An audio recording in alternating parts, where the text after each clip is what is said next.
So, da sind wir wieder dabei. Ja, ich habe es mal im Schauen. Ja, da ist die Mitte. Ich setze mich mal hier hin, kurze Erklärung. So, also, so. Ich habe es euch ja schon angedroht. Heute etwas anders in dem Sinne, dass ich heute ein paar Sachen für den Lieben anders mache.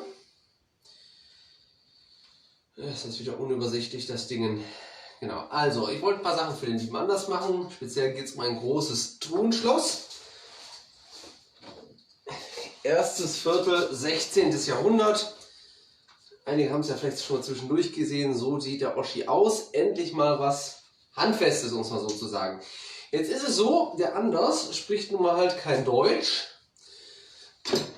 Und ich spreche keine irgendwie geartete nördlichere Sprache als Deutsch. Dänisch, Schwedisch, Finnisch, Norwegisch, wie auch immer. Also haben wir uns darauf geeinigt, dass meine liebe Frau, die perfekt Englisch spricht, das Ganze übersetzt. Einziges Problem ist, es hat sich alles zeitlich ein bisschen verzögert. Die Telekom wollte bezüglich der Internetverbindung nicht ganz so wie ich. 3 Tage lang war hier alles ein bisschen schwierig. Jetzt hat sich heute auch verzögert, deswegen kann Ina leider heute nicht mitmachen. Aber die Comedy soll ja nicht fehlen. Frei nach dem Motto, Fabian speaks Englisch. So, ich werde das... ja, ich habe übrigens gerade den Schlüssel gefunden, den wir in der letzten oder vorletzten Folge eine Viertelstunde lang gesucht haben. Genau, lag hier übrigens mitten drauf, fragt mich nicht. Gut, also ich werde ein bisschen was zwischendurch auf Englisch übersetzen oder auf Englisch sprechen. Wehe, es lacht einer. Parallel versuche ich mal wieder hier mit meinem Tablet mal einmal zu schauen, dass ich parallel ein bisschen schauen kann, wenn ihr was schreibt, wenn ihr was sagt. So, Schloss und Schlüssel war live. Irgendwo muss es doch sein, Schloss und Schlüssel ist live. Ah, warte mal. Das könnte sein, dass er sich nicht ins WLAN eingeloggt hat. Nächstes Problem, wir haben es hier mit WLAN nicht ganz so pralle. Mal schauen. Passwort eingeben. Ich habe mir jetzt so ein WLAN-Dingens über Steckdose, Gerät reingebaut, was erstaunlich gut funktioniert, wenn er es erstmal gefunden hat. Jetzt versuche ich mal einmal mich da reinzuloggen. So, dann hätte ich nämlich in der Theorie, okay, er sagt mir, er hat es verbunden. Gut, wir schauen mal. Dann kann ich nämlich parallel, wie sonst auch, immer schauen, was ihr hier so schreibt. Einzig und allein. Muss ich da erstmal rein. So, Schloss und Schlüssel ist gefunden. Ich habe hier diese Business Suite, wie das neuerdings heißt, habe ich jetzt hier auf dem alten Tablet nicht installiert.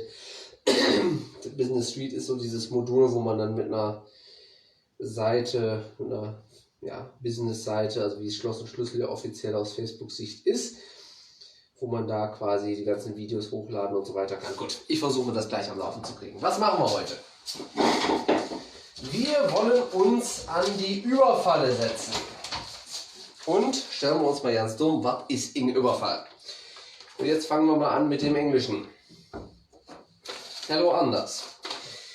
Today we are about to make, let me have a look if it's in the picture. Yes.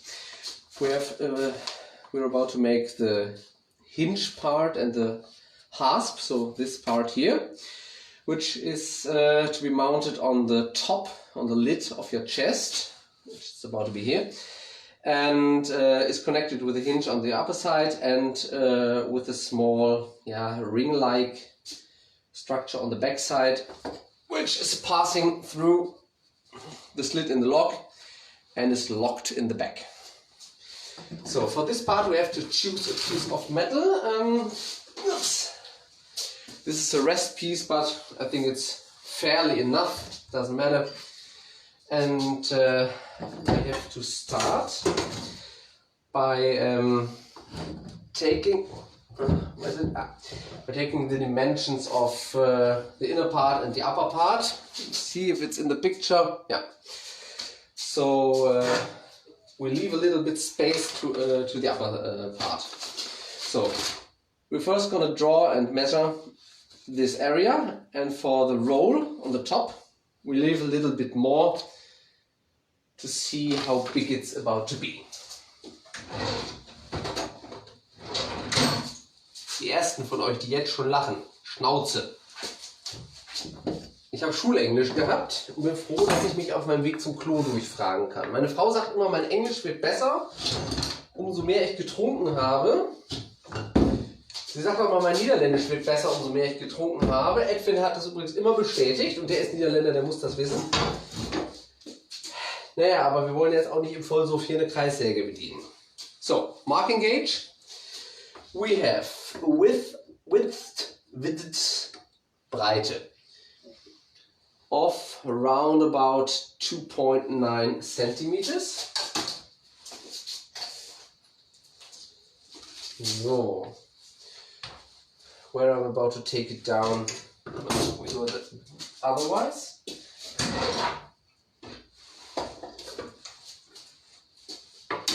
Let me see if this is in construction. Yeah. So, a slightly straight line on the side, I think. Yep, that should suffice. This should not. This pen is empty.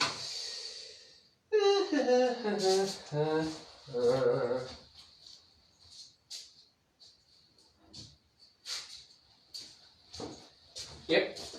You notice everything here is improvised, everything is live, pen is empty, new one is not to be found. So, but you can see the line at least. Well, it's okay. So, first to measure the lower part. From here to here is about to be 14.4. So we're about to define the end.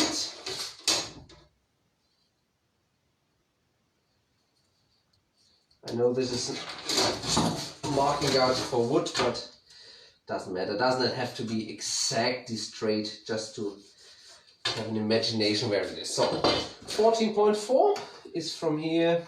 We have to go a little bit higher. I'll show you why. So here.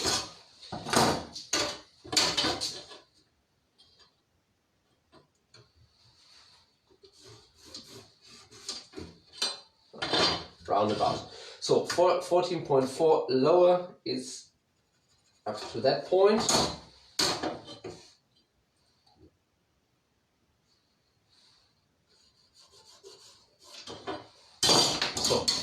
And now we're going to measure the width.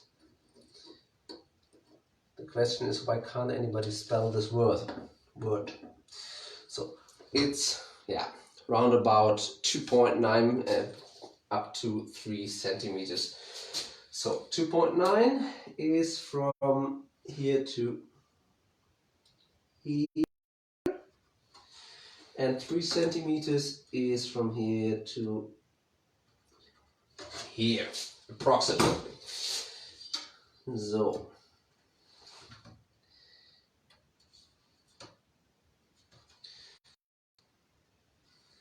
Jetzt warte ich drauf, dass sich der Erste beschwert, dass ich Englisch spreche, weil er es nicht versteht.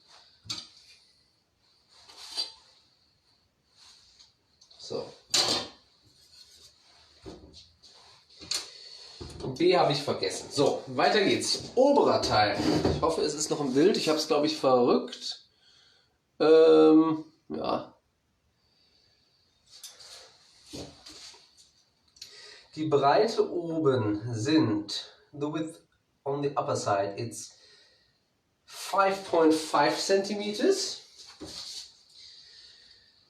Bitte. I have to think again. So, I must admit, without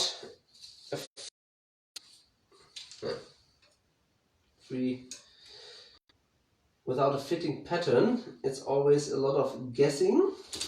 But so it's about to work. The half of 3 is 1.5, 1.5 here, 1.5 here. Setting a straight line between. I hope at least one or two of the viewers can imagine what I'm about to do. I must say, in my head, this all makes sense.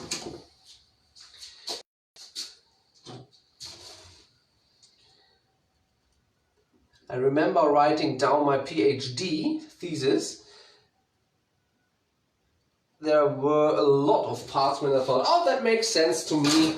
And 2 years after, I was revising those parts I've been writing before. I was just thinking, what the heck was I about to say with that? And that's the same here. 6 to 5, 6, 7, 8, 2, 8. In my head, all this here makes sense. And I hope in your head this is about to make any sense. So, let me see. Half here, half here, half, fitting here and half here. This is just for the rough construction. The exact details and measurements are about to be cut out and filed down when it's to be fit to the rest of the lock. But I'm about to start here with the rough dimensions so I can cut out this part from this deformed remnant of another project. So, yeah, makes sense, looking good, yeah. So, in the meantime, let me see whether I am live or not. Schloss and Sluessel is live. Let me see. A lot of comments. Was hat gesagt, Kauderwelsch Jan? Anders Kramer Westergaard. Jeg kan jo godt forstå det. Det talen der knipper med. Men engelsk klart bedst, og han taler jo glimrende engelsk. Liebe Harry, liebe. Lars Jensen kommentiert völlig verständlich für mich. Anders Kramer Westergaard, du må jo sige til hvis du skal have oversatt. Ich habe keine Ahnung, was ihr da schreibt. Yeah, I have no idea what you're talking or writing about, but I'm about to commence. So, first part, this was round about 14 point something. We have to see. Oops. This is about to be on the front, and I have prepared this drawing. Let me see. Yeah, this is about how it's to be on the chest, and we have to determine from here up to here and the part for the roll. So I have to think the size of the chest front is 44 centimeters. The board on the bottom should be around about 2.5 centimeters, so around about an inch. The lid is also around about 2.5 centimeters. So the lock itself was planned to be 35 centimeters and turned out to be around about fitting 35, 36, something like that. So I'm gonna lay down this to the side of the workbench. If we say this is right angle 37 and 37. So the half of 37 should be 15, 16, 17, 18, 19, round about 19.5. So take it down. Not forgetting. 19.5 is the mid of the lock. The half of 44 centimeters, the size of the board, is 22. So 19.5 as a difference to 22 is 2.5 centimeters, so roughly 1 inch. So we have to place the lock on the ready chest so that from the tip of the extensions there's 2.5 centimeters to the upper rim of the frontal board. So this is just a guessing. We have to plan now that the lock has to look very nice on the chest. It's evenly placed, and so we have to start now with the exact not the exact, but the approximate position. So we have a nearly fitting size of the hasp.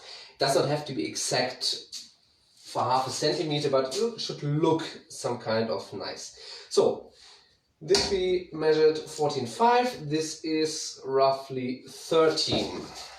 Take it down, not to forget. 14.5, 13. 14.4, 13. 13 centimeters plus, 13 centimeters plus the roll. If we look at the original picture, let me hold it into the camera.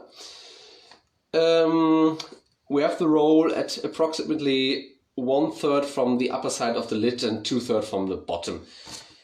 We can place this afterwards. So in the lid of the chest, this is Anders' job when he's mounting the lock. We have to cut a small piece of wood where the hinge is placed.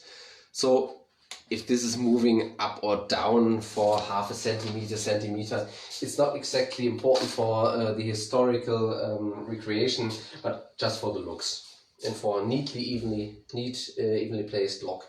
So we say 13 something to here. The lid has a thickness of 2.5 centimeters, 1 inch. For those who are asking why we use inch in Germany, it's not exactly inch, but most boards you can buy in Europe from wood which is cut freshly is sold at round about 1 zoll, so round about 1 inch. 2.63, I think, don't know. And after cutting and smoothing and planing, it has round about 2.3, 2.4 centimeters. So most not extraordinary heavy worked at boards have this size. So we have to determine the pin for the hinge. In that case, I think I would use a little bit thicker nail. That one is not bad, but I'm looking for a comparison. I think I use a slightly bigger one.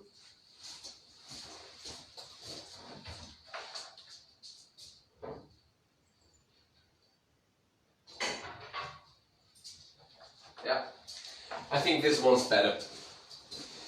This is a piece of metal rod. Not rotten, but rod. Clemens Meyer. And now in imperial units for our US American friends. Well, I would say American friends is a large word. Well, no, that's just a joke, but I think they use inch too, don't they? So, yeah, American style. I would say I cut off 3/4 of a foot, which is a part of the yard. No, let me see. Just cutting off a little longer piece. What did we say for the broad part? God damn it, this is about big. That's what she said. 5.5. So with the pivoting, riveting, yeah, something like this.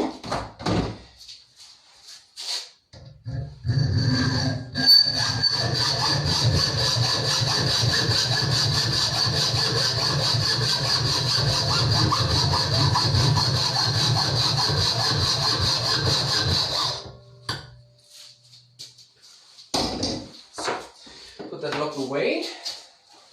Oops. So, rod 2. So, what are we going to do now? Working makes it warm.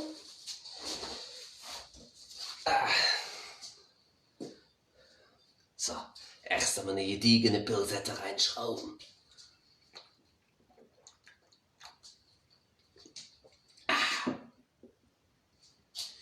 Must say, an ice cold beer in not too large amounts is quite refreshing and enlightening. So, what we're going to do now, we have the rough proportions. Let me see, they're right. Yeah.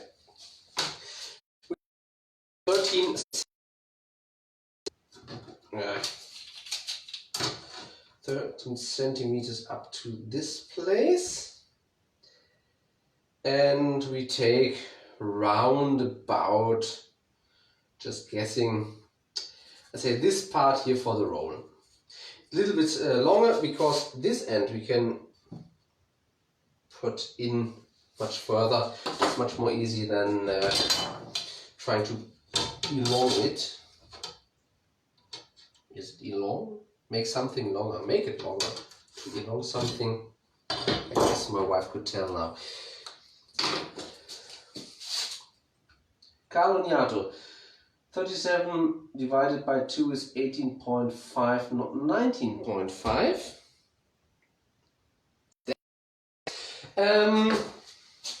You see, calculations was not always the subject I adored the most. Yeah, but it's long enough. We do the exact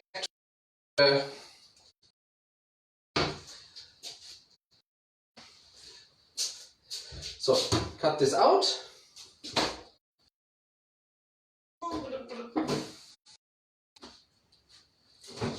There it is.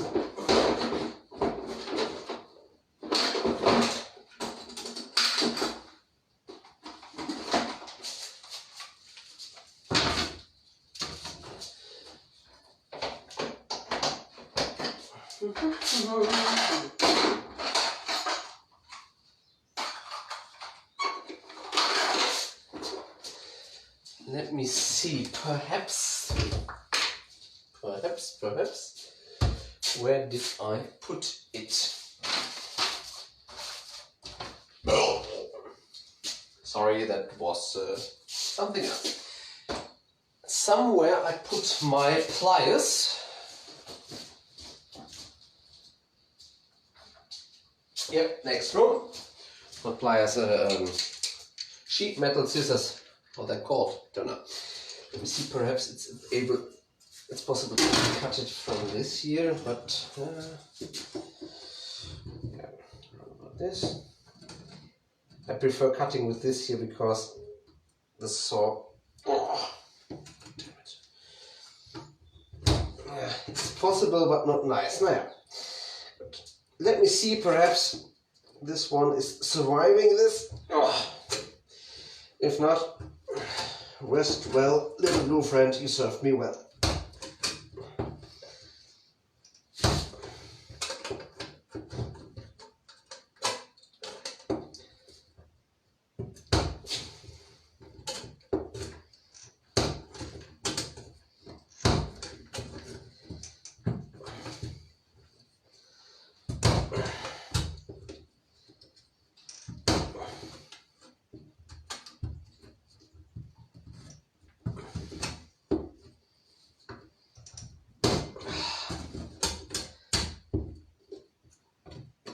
This is kind of heavy work.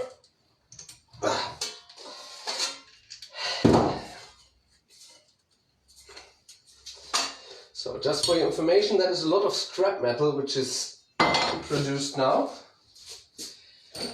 And it all comes in one little box I'm having here somewhere.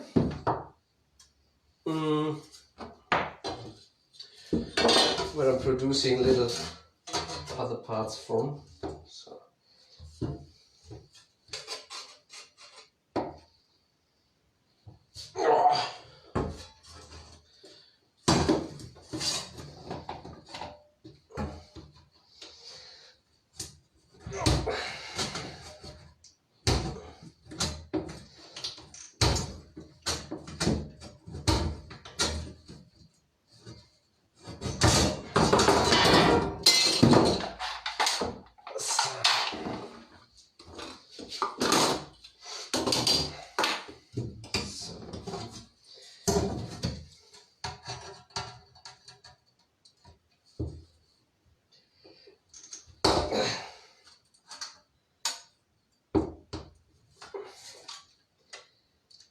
You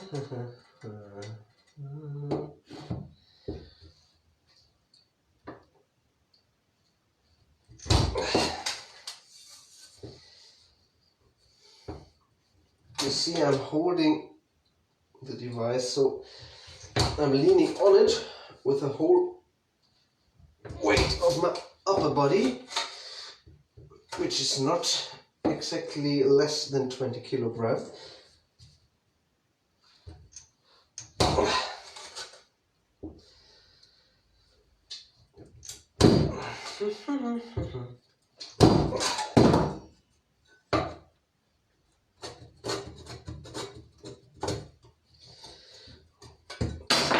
All these little corners, like here, will be filed out afterwards. So, next part here.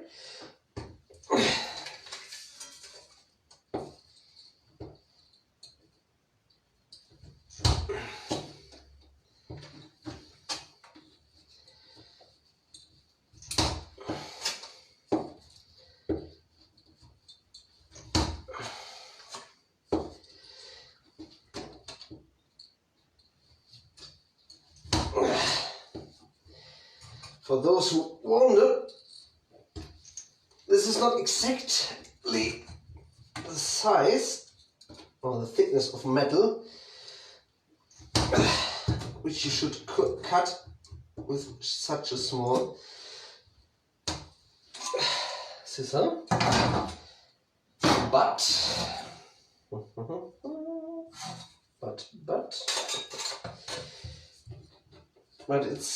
it's possible. So in the end, this hasp will not be as floppy as you might think, just because it's bowing here. It's about to be quite stiff due to the overlaying metalwork,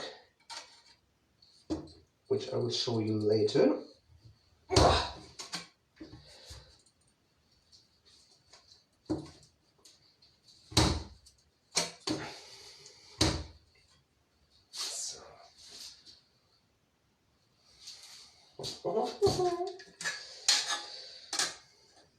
So, I'm about to explain to you something of the rolling process of the hinge in advance. So if I'm about to forget it later, you won't be...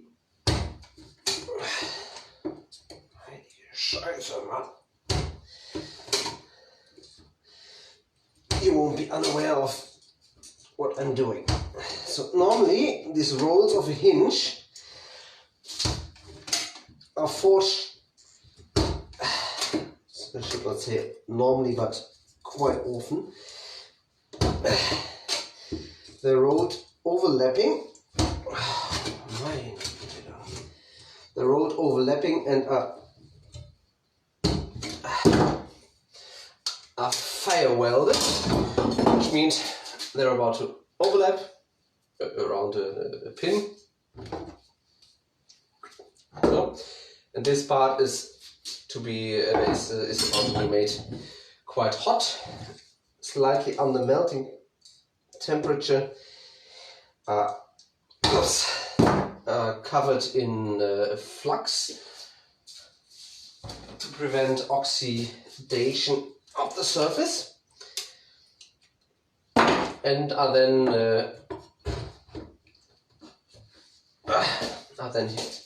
hit with a hammer so those pieces weld together. And no, Anders, I do not need a bandsaw. I very seldom would need a bandsaw. I would need it seldomly. Yes. I do not need a bandsaw, so this cutting is very, very seldom. And most parts, like for example the plate of your lock, where you can see those drawn out edges, are in fact from a square or slightly square piece of metal, are forged and fired. So I do not need it.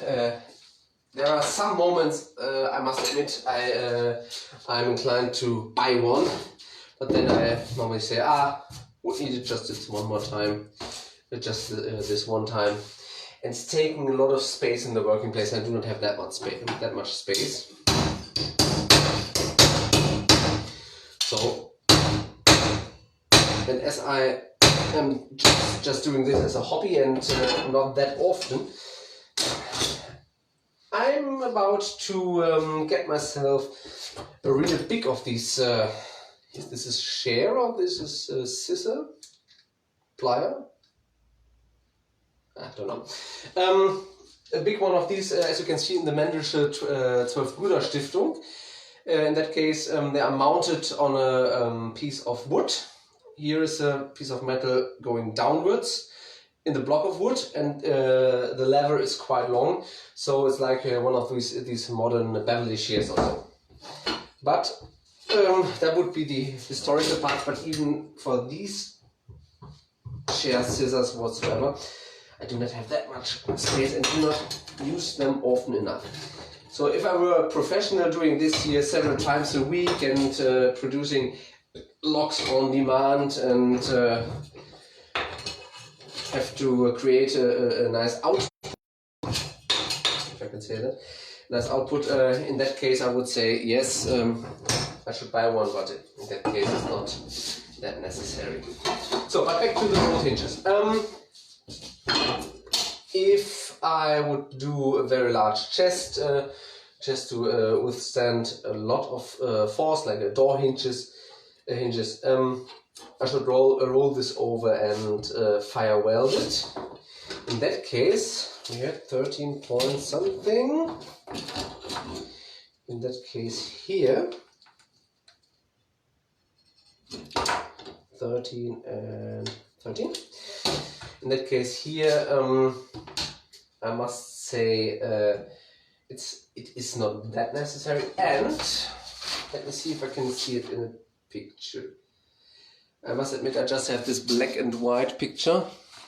One could guess that at these points here, up here, sorry, English, there are flattened rivet pins. Can't say for sure on the hinges of the lid of this. Where's all this water coming from?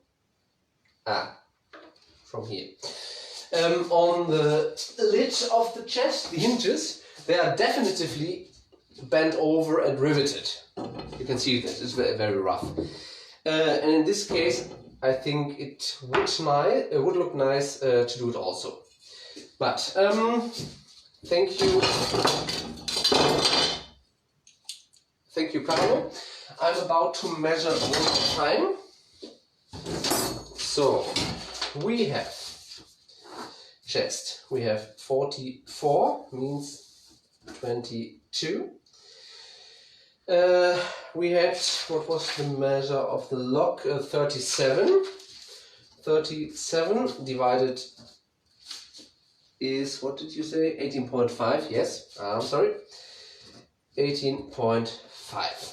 18.5 from here and here makes 18.5 is 20, it's a 3.5 this part. So, alright, we keep this in mind, and we're starting with bending this over. First, just smoothen the edge.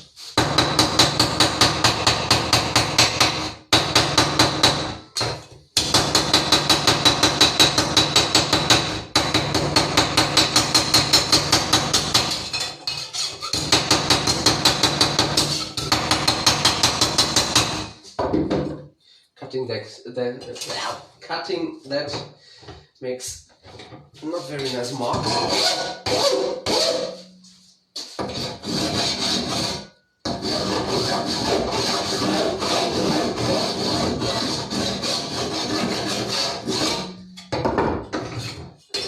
You have to make it perfect, just a little bit smoother. I won't rip up my nearly healed fingers.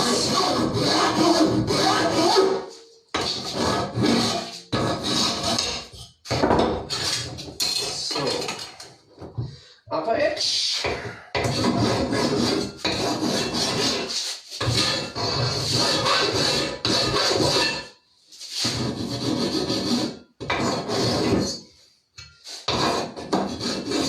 Yeah, that's nothing. So, one of my favorite hammers, made by, who was it? Was it Jürgen Grassler or Lutz Milverstedt? I think Lutz, I'm sorry if it wasn't you. One of my favorite hammers, after an original rounded peen here, and my bench vise. So starting, what did we say, 13 here. 13 overlapping around about up to here, so I'm starting here. Thinking if I am right. Not every mistake you can make in a second time. So this is this, this yes, this here, upper end, round about here, 3 point something centimeters is here. Yes, okay, that should suffice.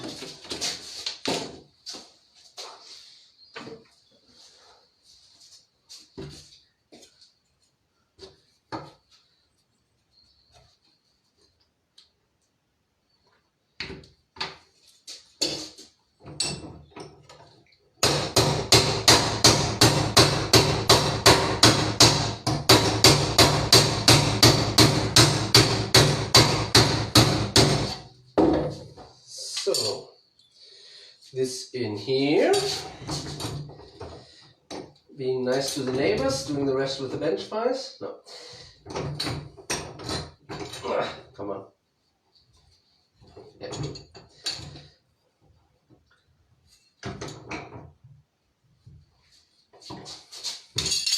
Woo.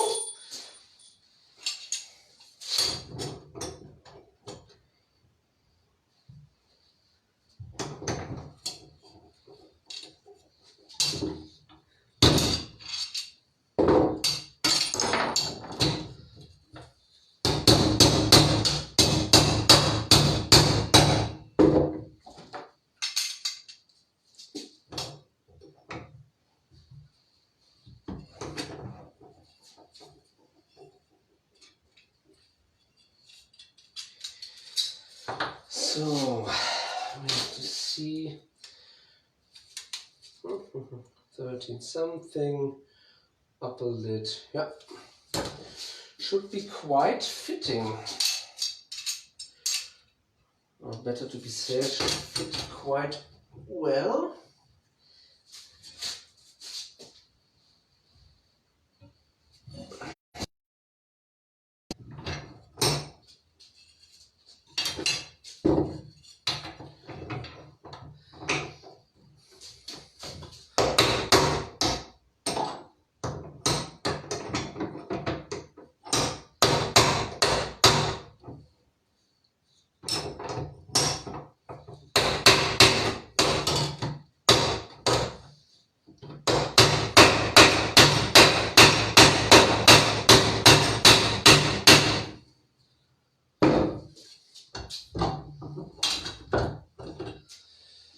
So now's the question, and this is the part which I hate in a live video the most. This is pure improvising.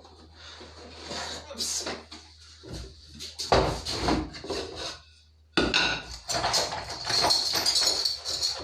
This is pure improvising because it's always, sorry, I'm a little bit distracted. So this is quite a lot of improvising because every time you do these parts, the metal is behaving in another way and it's never the same part. So in that case, this time I'm trying to do it with a blunt chisel.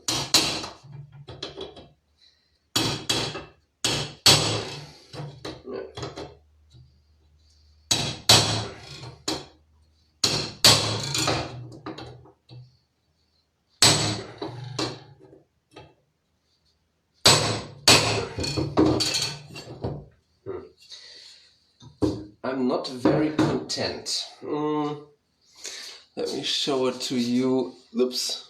Yeah. So this is how I bent it. It's not about the rounding process. It's about I would have preferred a little bit steeper slope here. Let me see. Perhaps you can do it. Where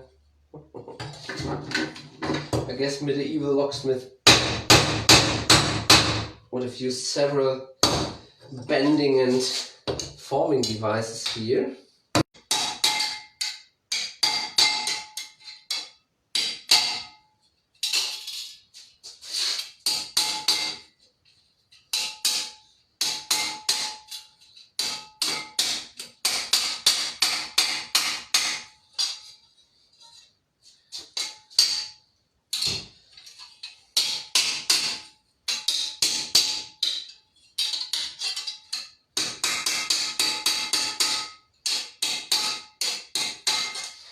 This century-old anvil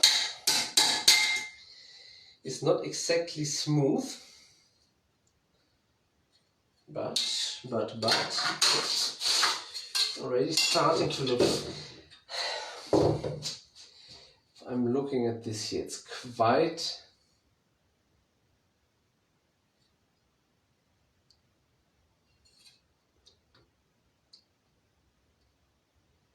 see, this video is closing down.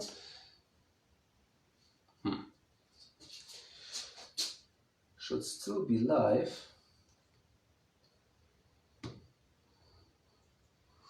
Well, I'm not sure if I'm about to rivet it, but.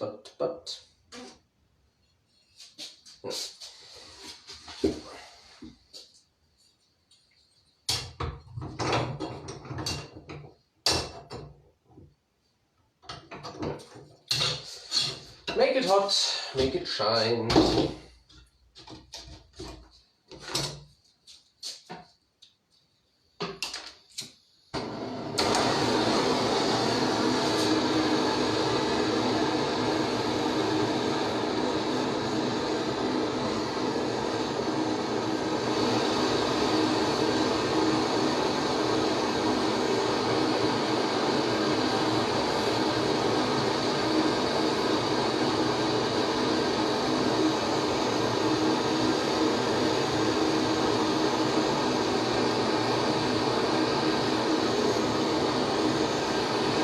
Not that I'm about to forge it hot, but just smoothen out the crystalline structure of the metal.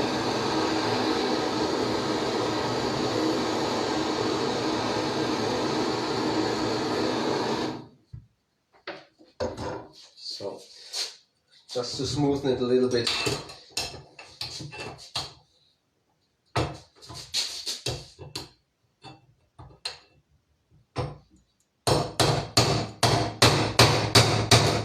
Yep.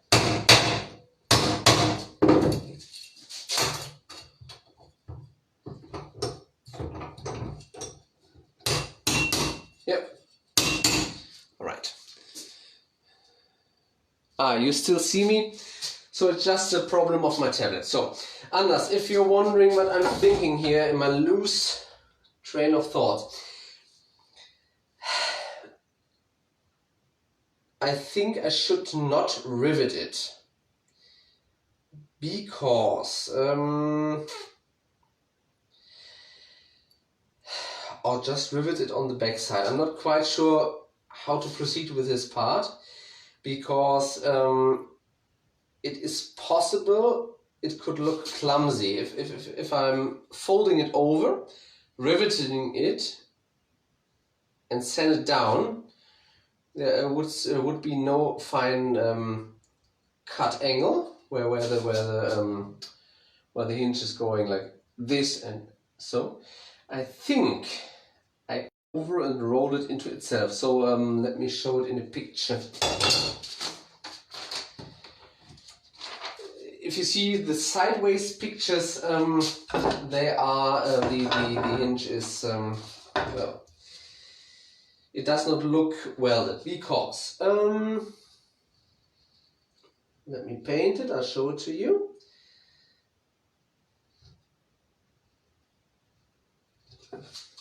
If something is welded like this, you have this drop-like structure here, because in this part the formerly overlapping metal is getting pressure and is forming a sweet slope. If we see the hinge of your chest from sideways,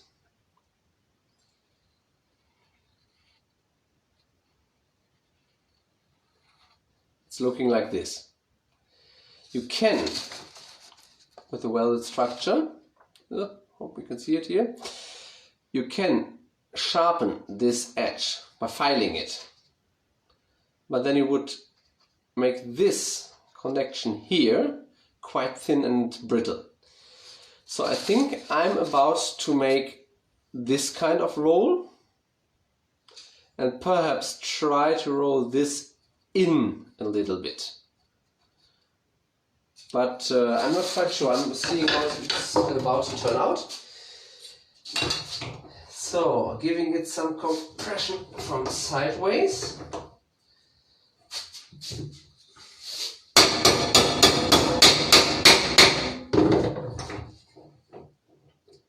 Yeah, I think this is better. Yeah. I would show it to you if it weren't that hot, but trust me, it's looking good. Yes, yes. So just let this cool down a bit. I must admit, these are about to be some very, very broad hinges. I'm not used to build stuff in that size, so I'm always thinking, oh no, this can't be, this is too big. But soldered, but it would be. I think we should commence a little bit with the decoration. So, as you noticed, the back plate of your lock is forged, which gives the surface this slightly brittle, cracked. Let me see if I can hold it in the light a little bit. You can see these small dents, these markings of the blackening, which is not that easy to reproduce if a piece of metal is not forged. So, what I'm doing now is, and I think I promised this to someone, I do not remember, in one of the last videos I was promising someone to show how to fake forged surface. I can't remember who it was, so it doesn't matter. I'll show you a little piece of trickery. So we use several hammers. This is my slightly ball-shaped pin hammer and my normal flat hammer. And I'm just about to give the surface some kicks at first.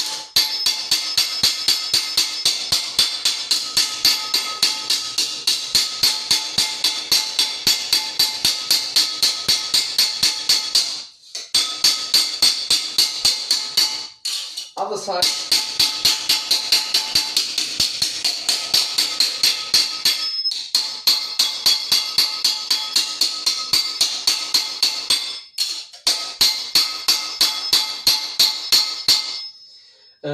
The special part is this is an old anvil. It's quite dented and has an uneven top structure. So this is not giving it, it does not give the piece of metal here a nice structure. At least in fact it's looking like, wait a second, hard to tell. It's looking like a medieval style do-it-yourself shop. Look, I'm a medieval old-fashioned part of metal look, which is ghastly disgusting. But as for the surface, it's quite dented and rubbish-like. This makes the internal structure of the metal quite. It gives deep. And the scratched surface leaves first marks in the surface. So if you see it from the side, it's like an S shape or slightly wobbly. So next,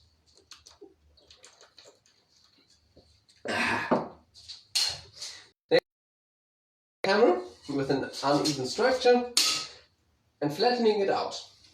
All these dents have to go and are to be replaced with a kind of smooth, not smooth, but even surface.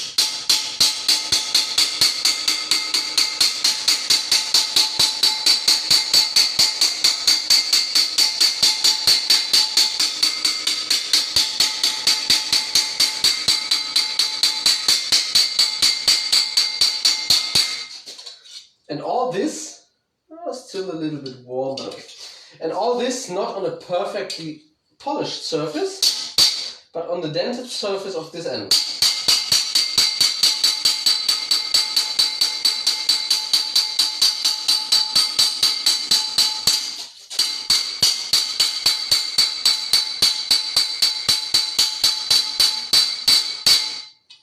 Yep. Other side round.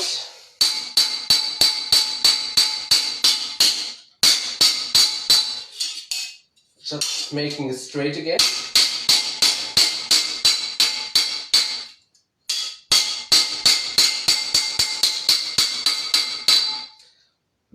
Yep.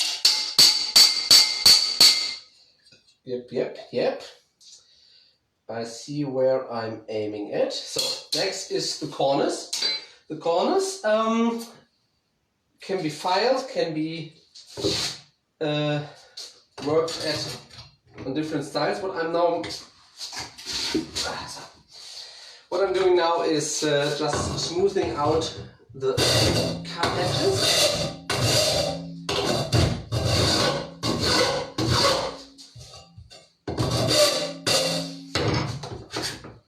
Just to get rid of the worst traces of the shear.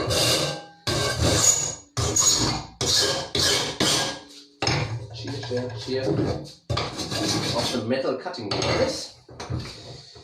So the lower part can be done afterwards. Now we can decide whether to produce an angle at the sides or just to work it down a little bit. I've seen several originals where the sides seem to be hit at with a hammer afterwards in this style, because in the diameter you have a flat middle piece and slightly bound inwards like this, or to the back side. So here's the back side, here's the front. Slightly bound inwards corners. This is what I'm going to do here, because this piece of metal is relatively thin and is broader, has a bigger size, then should fit in this gap here. At least if you see this. Wait a second. Yeah. Better show. But no problem, this is about to be solved.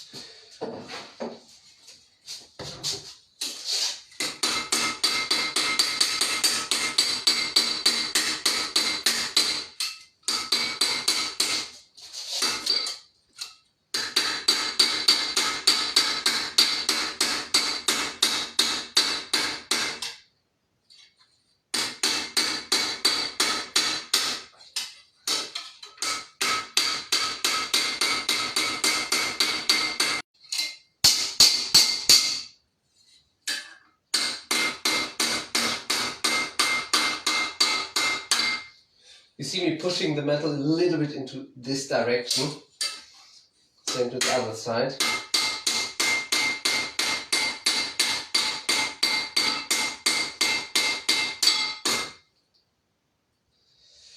Don't know if one can see it in the camera, I do not think so.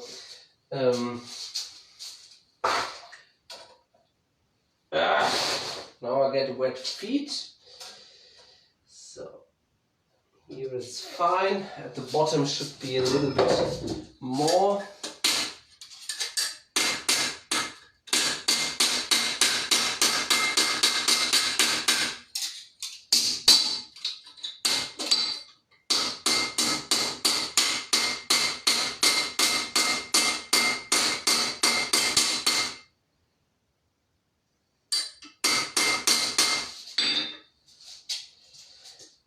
Fitting it, yes. 0.5 millimeter, I think, and then it's in place.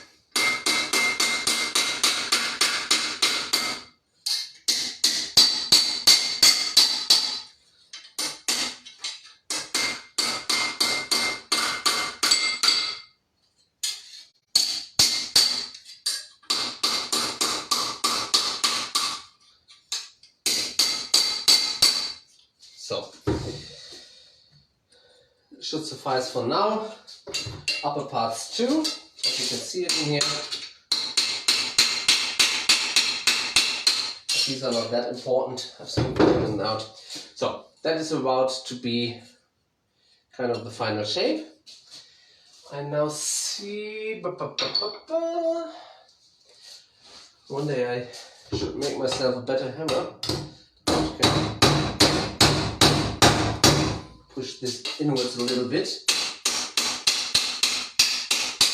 Yeah, but I think this is the angle I'm aiming for. That should be enough for now. Alright, so this is the upper part, can come off later. The lower part of the hasp. The form is roughly beaten out.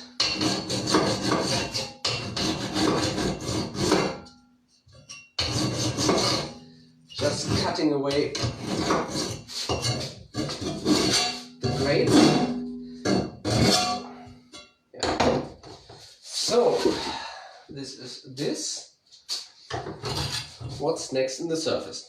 I promise you to show how to reproduce the surface of a forged piece. Just get away some of the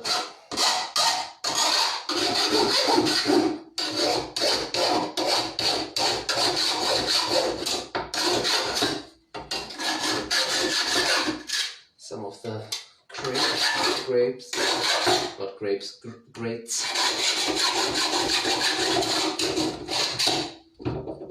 Yeah, that's enough for now. So next is taking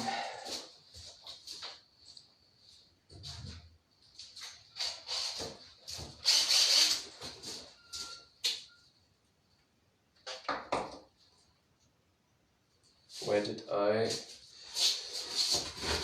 should be one of the mostly asked questions. Where did I? Yeah, here. Wait a second and I'll show you.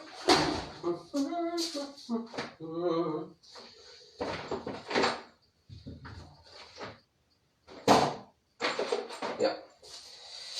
So this is a circular metal brush.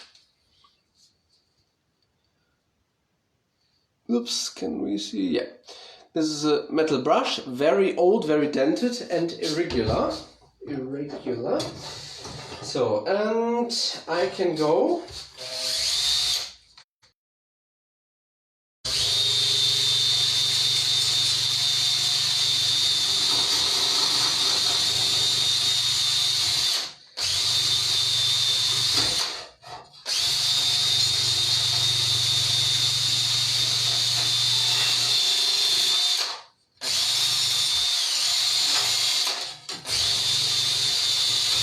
over the surface.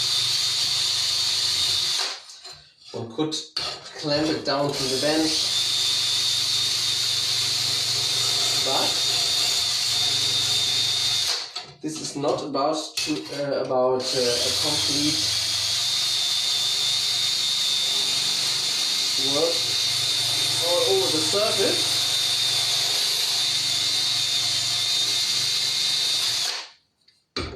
Yeah, that's enough, I think. This is just to remove the last pieces of protective cover where this piece of metal is delivered with, and to leave some more small scratches and dents. And now it's always difficult for me to see. If you see the surface now, you can see the regular scratches from the metal brush, but you see dents which do not look like the DIY market anymore. And that is basically the surface, how it's done. After that only comes the blackening, and suddenly during the blackening all these very small scratches. I use a metal brush on the screwdriver which is made from brass or some soft, I think it's brass, yeah. Which is very, very soft, so all these small scratches and dents are not very deep. So if I could, let me see, perhaps there's some paper.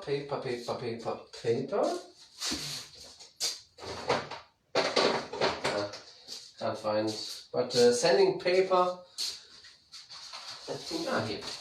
Alright, this is 1000, I thought I had smaller pieces. Yeah, whatever. Even if I'm working at the surface with a soft wood 600 grit sanding paper, even that suffices to remove the small scratches.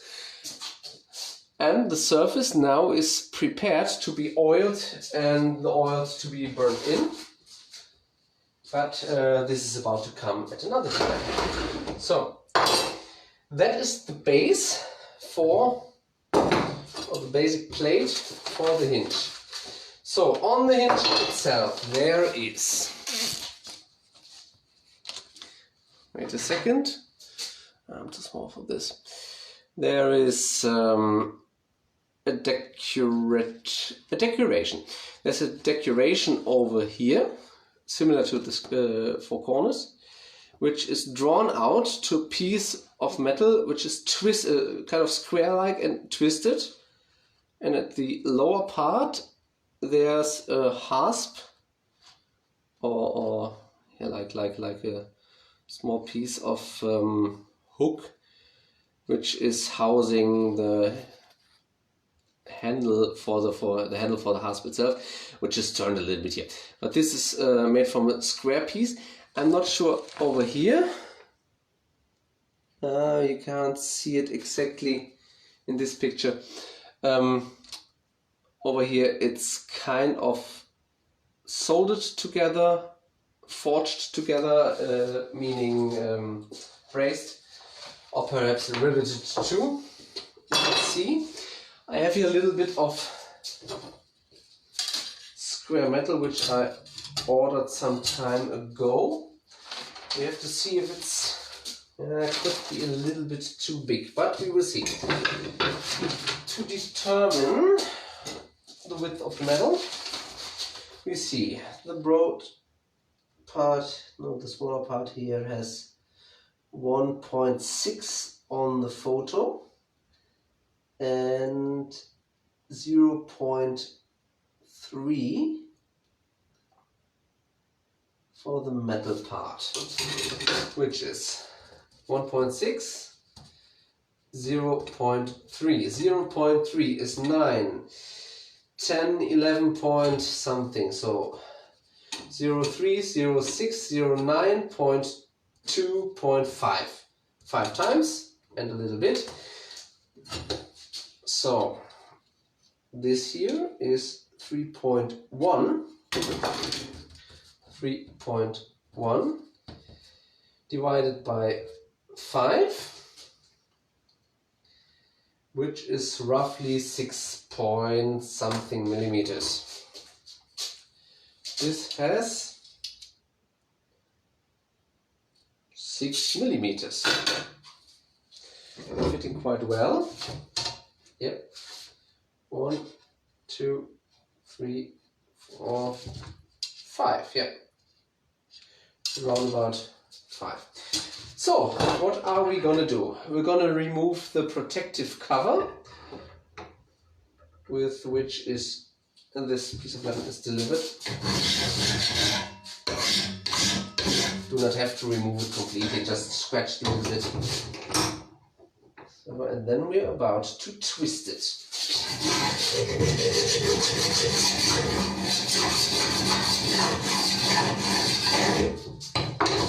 This and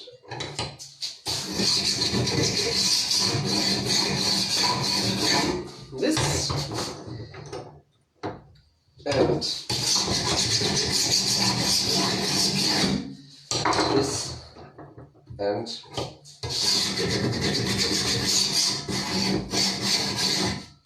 this. So, where to start? We are about to start with the lower edge, which consists of a little, can we see it in the camera? Which consists of a little dragon-like head, this hedge, and the twisted part. So let me see if I'm still online.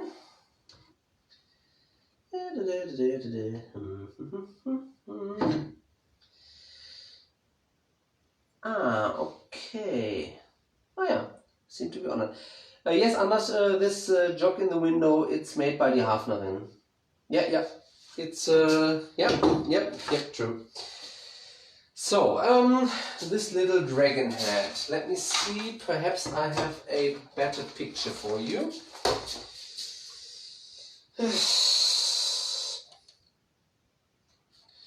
No, I know how it's looking, but I have no good picture to show to you. No. Alright, you have to believe me. So, this little piece at the end. Starting improvisement now.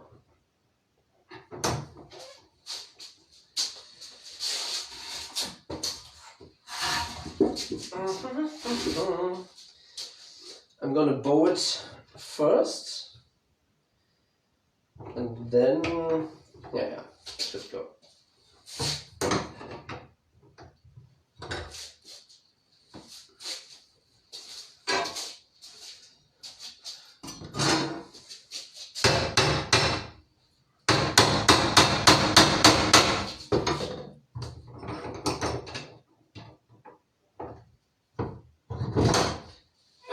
So.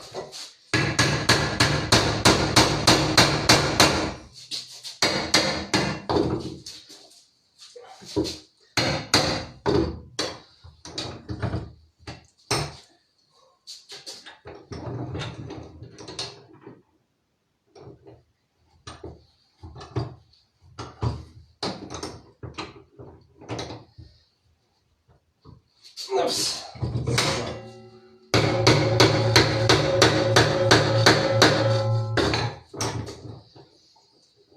Starting with the hinges, so how long it's about to be.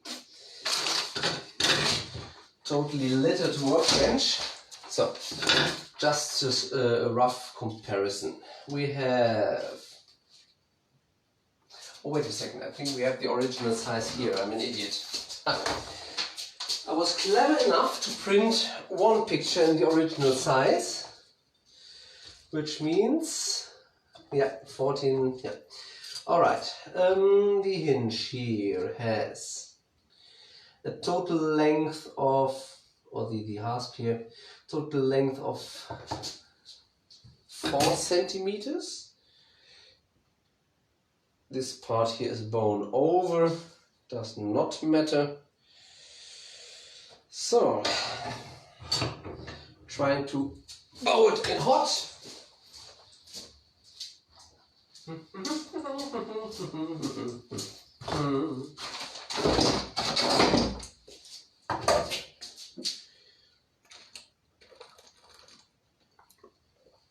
So, as I said, all this here is a lot of experimenting. I'm not an experienced blacksmith, as you might see.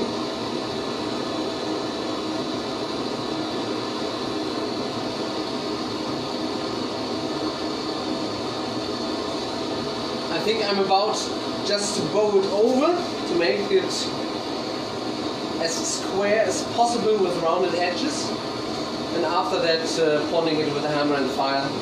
I'm about to see how it's working. Perhaps it works, perhaps not. We will see.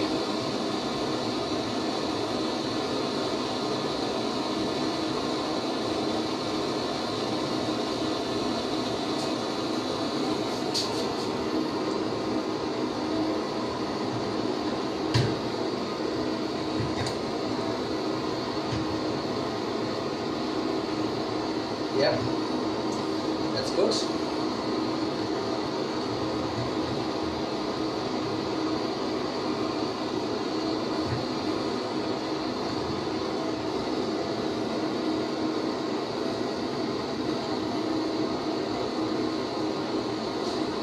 You might ask why I do not use real tongs, just this old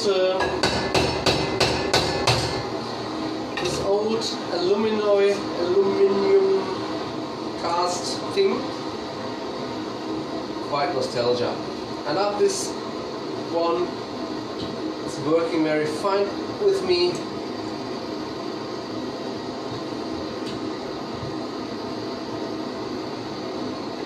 Yeah, I think that's enough.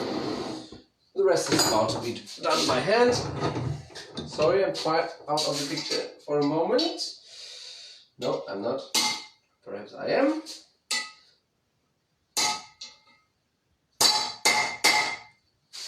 Yeah.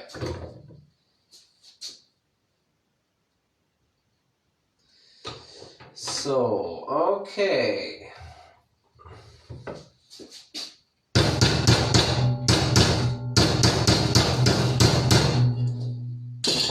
We said 4 centimeters.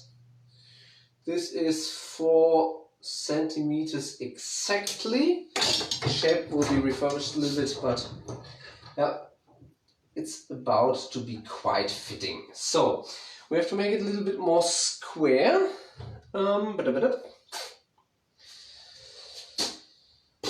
Where did I put? Yep, there. Okay. So, Nick der Schlitz am Gurk.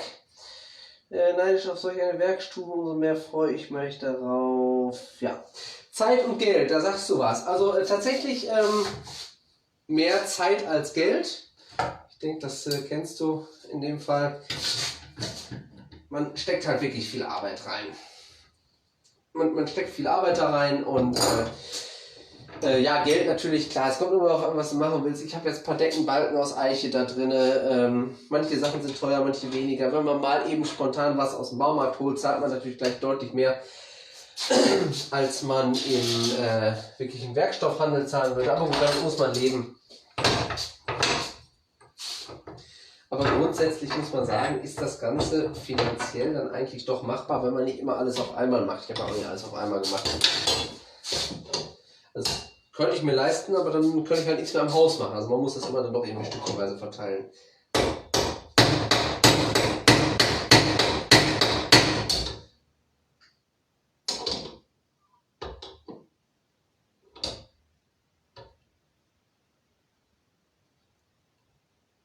Ah, ich glaube, unser Igel ist draußen wieder.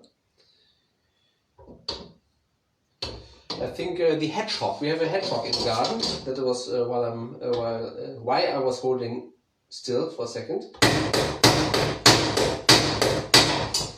And I think this little guy was outside because I heard this sound and the little. I think this little one sounds a little bit like an old shisha. Sometimes it's blubbering sound. So let me see. This is quite square, but it's more square. Let me see how late it is. 18:59, so 7 in the evening. It's a reasonable time to do a little bit of noise. To make noise. Sorry, I'm about to put this here to the other bench-wise, which is doesn't matter. Not enough space.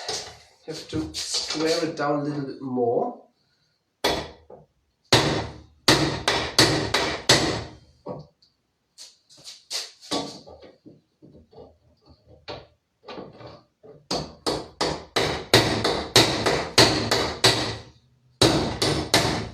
Yeah, that's better. So, squeeze it down a bit in the vise, if it's possible. Just bolt first. Where?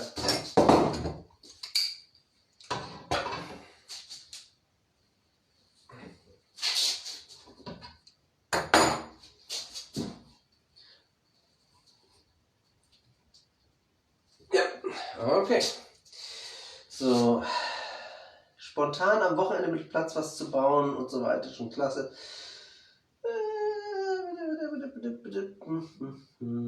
Ja, stimme ich dir völlig zu. Also das spontan zwischendurch ist tatsächlich was wert. Ich kenne das ja selber von früher, als wir noch in Mietwohnungen gewohnt haben. Ich meine, Lärmbelästigung ist natürlich auch in der normalen Nachbarschaft immer so eine Sache. Man muss natürlich Rücksicht nehmen, keine Frage. Aber ja, allein wirklich mal etwas liegen lassen zu können. Wenn ich denke, was ich früher bei mir in der Studentenbude, ich sag mal, veranstaltet habe und wirklich, ich meine, das sah ja wirklich immer aus, da ist man natürlich hier deutlich im Vorteil.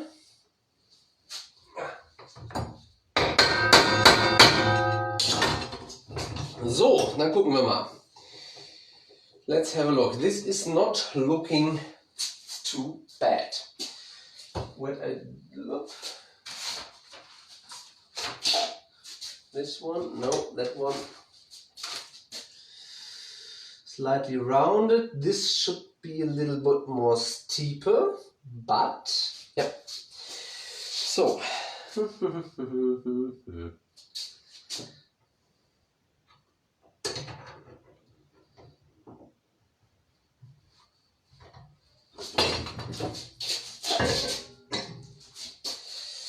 Yeah, you can see the problem of a limited space.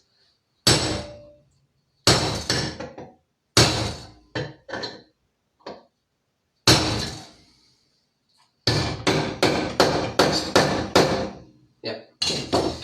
So, okay. This is let me hold it to the camera. Look. Yeah, this form. Now it's time to make it a bit more square-like. So, put it in here, square it with the help of the vise. I know a skilled blacksmith, or better say every skilled blacksmith, is laying on the floor laughing or crying, depending on it. But I say I'm quite content with my, let's call it, technique.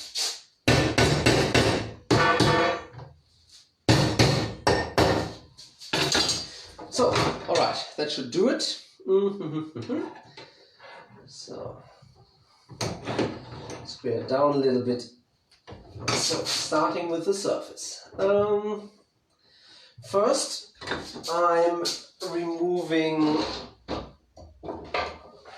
all impressions from the vise, making this here a sharp corner and this here a sharp corner. Now this here is not exactly a 90-degree angle. I think in the original it's slightly rounded and the front piece is not as even as the other. Yeah.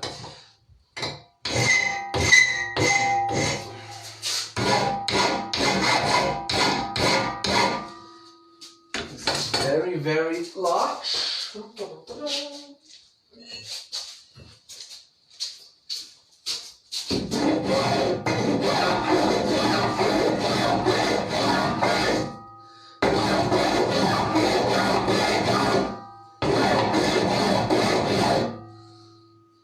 Yep.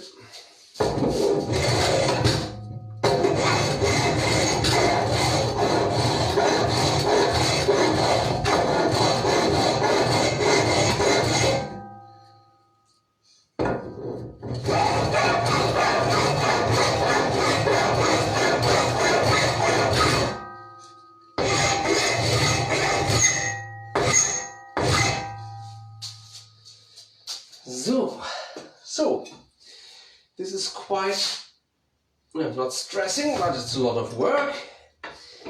And as my wife said, the more I drink, the better my English is about to be.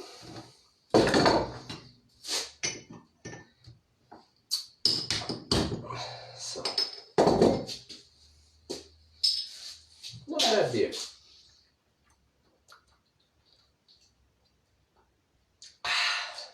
Yep. So, inner side, show to the camera, perhaps with a white background. Yeah. The outside is kind of squared out.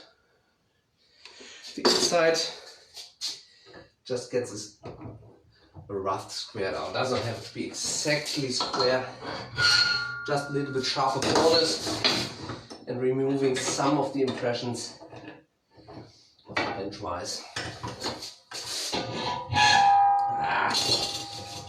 Can't put it in exactly so it doesn't make no noise. I know.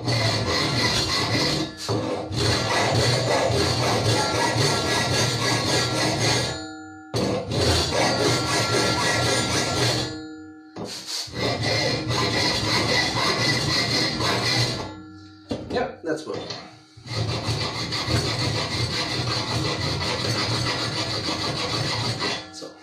Not putting away too much. Yeah, square enough for me. So, next part is the rolling. Rolling, rolling, rolling. Where is it? So, we are about to start.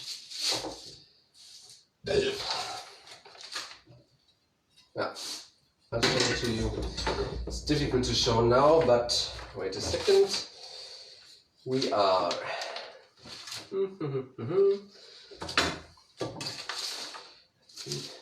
thinking about how to explain this. Alright, so there's a dragon head, there is the end of the edge. So this is about to be here. Yep. And the rolling is getting up here. Alright, so this is where it's about to be placed. Difficult to show. The rolling is about to get up to this point, and the decorative upper part is kind of here. So here it's getting smoother and this part is not rolled yet. So we are about to clamp this in the vise. Let me see if one can see it on camera. That direction would be more easy. Yeah, I'll put it in here. With the original, the rolling starts nearly directly over the part here. And the rolling should be at a length of round about 11 centimeters. Can differ. Let's see. So, I never wrote this before. Smithing friends all say, oh, that's easy, basic work. So, you see if I'm about to fail. Clean up this rubble a little bit. If I'm about to fail, then it's called epic fail. So.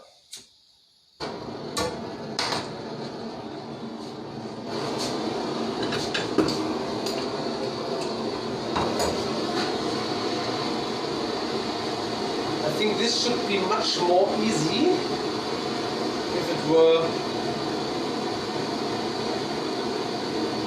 glowing red directly from the forge.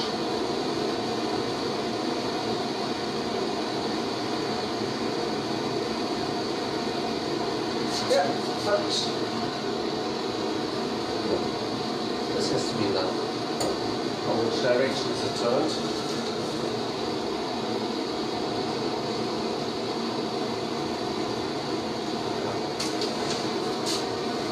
Nearly forgot if it's turned this way or that way.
So, basic twist is in.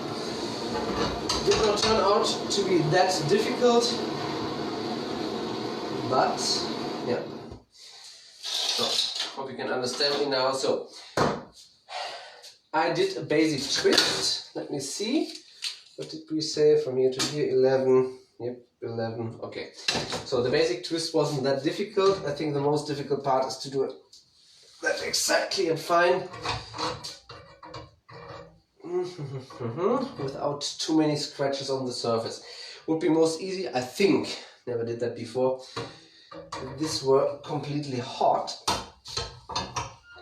Yeah, the upper part is moving more than the lower one. So I think I have to heat up the lower part and turn again. It is very able. I'm very able to turn it in cold or in not glowing manner, because it's soft steel, but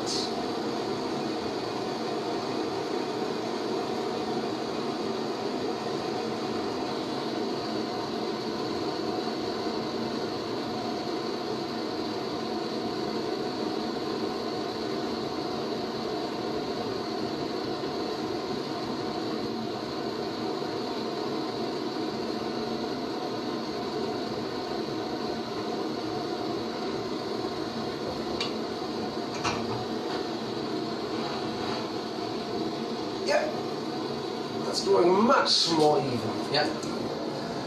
So I think I'm gonna do it in hot and piece after piece. So I'm starting here. The problem is that the vise itself is taking a lot of heat directly away from the rod.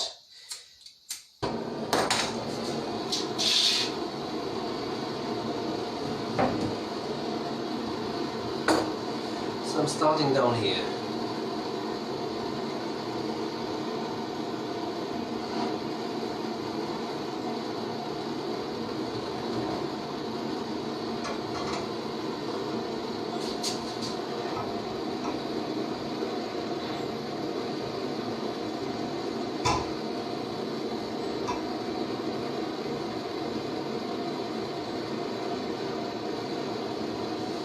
must say it gives me some comfort that the original twist is as uneven as mine here is,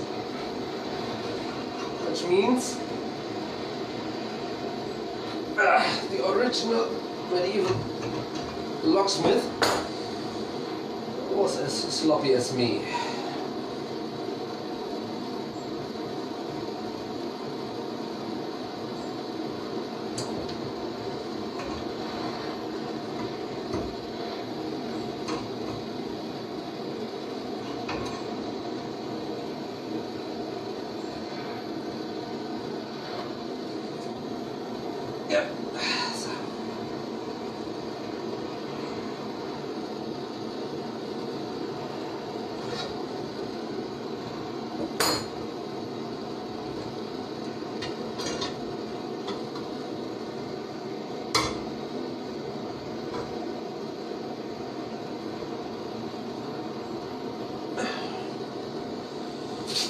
Alright, should work. Sorry if I'm not talking that much. I have to concentrate. I hope you can see anything in the video, but I must say, due to the different heating, this twisted part comes out quite nicely.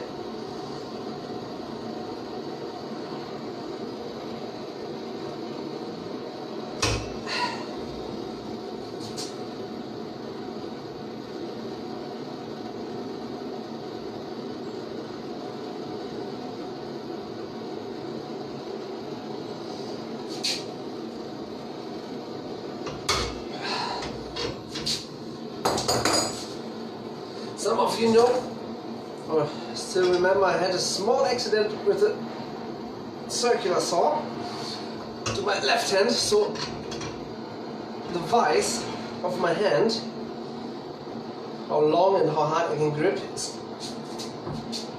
very decreased. So I have to do it cross-armed with the right side, but it's working.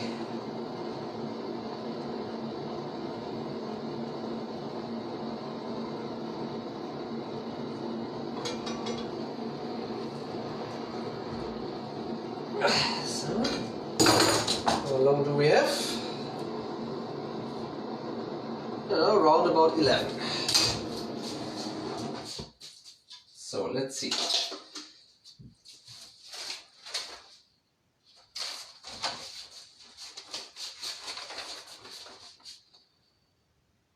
Yep, I have the angle.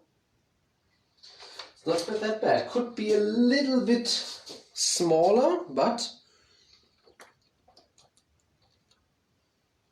yeah, I think that's a good base to start on. Out to the camera. You see, it's twisted. At the moment, it's looking like one of these medieval market. I don't mean medieval market as the company, but how's it called, fantasy fair or something like that. Oh look, I've got a medieval eating knife with a twisted hilt. But yeah, that's about a shade to change. So let me have a look, get it slightly straight.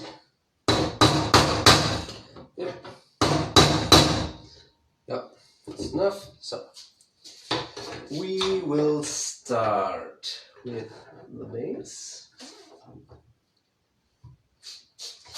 So next steps, bring it as much in the right position as possible, as straight as possible, because so on the end, let me show, yep, anders, it's called Gromi cutlery. I see you adopted a lot to the German medieval style. Very fitting to reenact a Landsknecht. A lot of Landsknechts in Germany are Gromi, like people say. A lot, so many of them are not, but many are. So, yeah, but Gromi cutlery. Ouch! Oh, fuck. This is, it's not hot, it's just sharp. So, bend it down a bit. I'm gonna shave off, or better say grind down the backside a little bit. So it's about to lay flat on the hasp.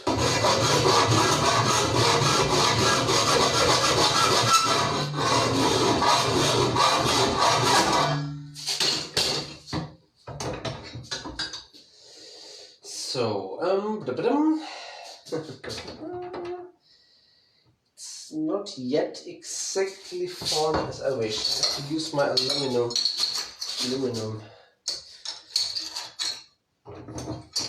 Yeah. These things here, interesting how they would be called in English. I mean, in German I just say Aluminiumbacken, which sounds quite aggressive.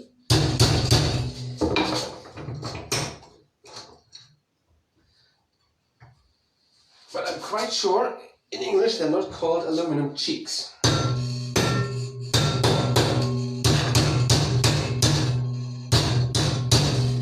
Yeah.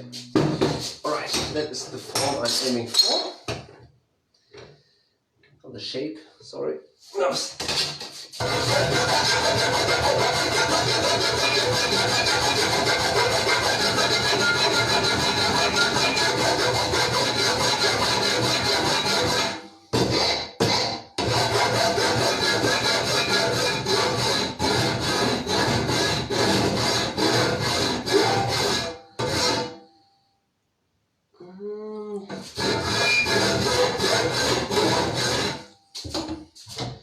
Looking neat.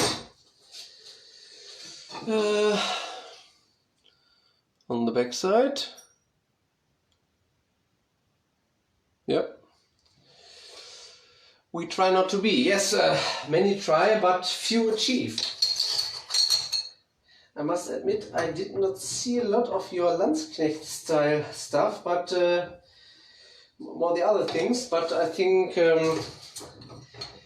if I'm looking at this marvelous lock which you ordered, I can see that you try to achieve a very, very exact reproduction of late medieval or early Renaissance Landsknecht stuff.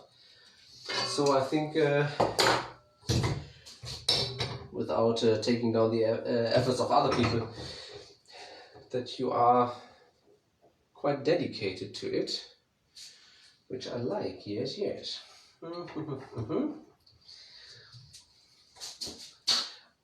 I hope this does not sound like irony to you, because it's not meant ironically.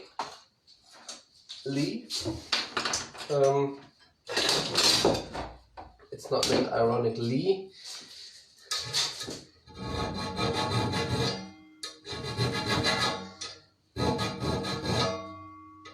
Sometimes if I'm talking, people say I sound sarcastic, so I have to watch it, especially in another language. So I'm just smoothing out these corners here. Yep. Because there's a small dent. Don't know if I hit the metal here with something. No, doesn't matter.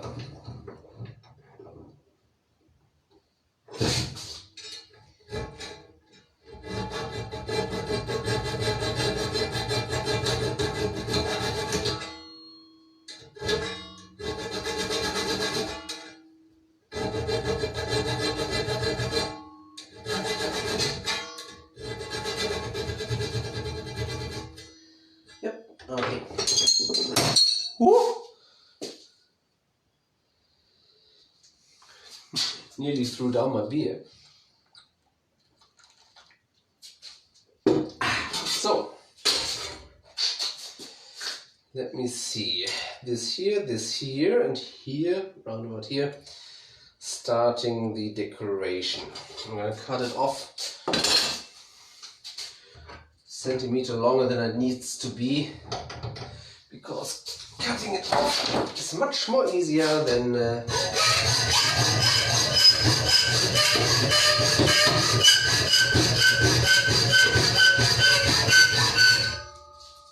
yeah, I know that's loud and stinks. No, stinking is me, but this is loud. So,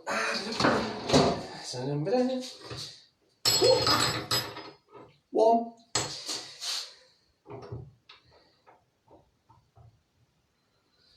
So,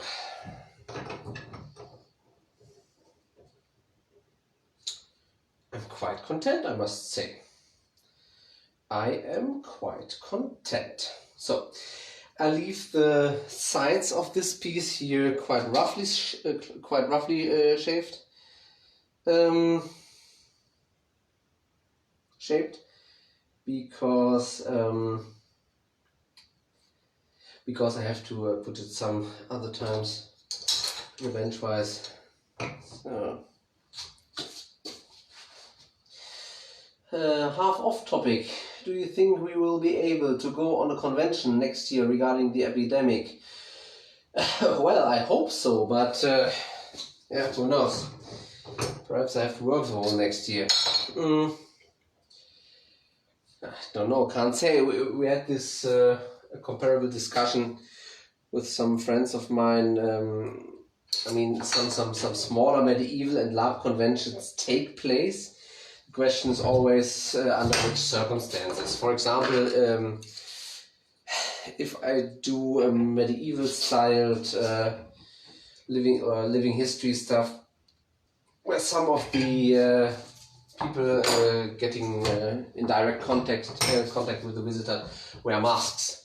All right, we can say everybody sees it's modern and it's a modern person explaining medieval stuff. I think that is something different to, for example, live action role play, where you play a character and try to get in the story, in the history, and get, with the help of all the equipment, the deepest immersion in a story, and then somebody is coming with a mask. So I would say this would take me out of the role.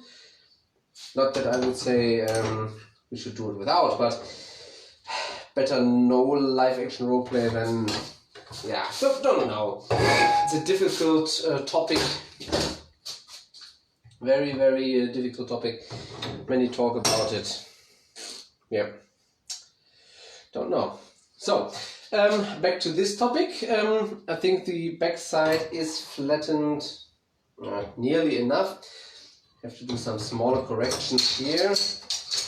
But then we can go on with the little sweet. Wait a second. Oh. Yeah, this I'll do other time. With a sweet little dragon head.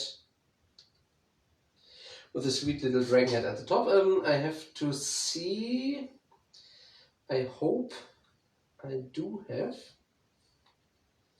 the source on the mobile. No, of course not. Google Photos. Perhaps I put it here. I mean, I am connected to the Wi-Fi. So I should be able, gallery.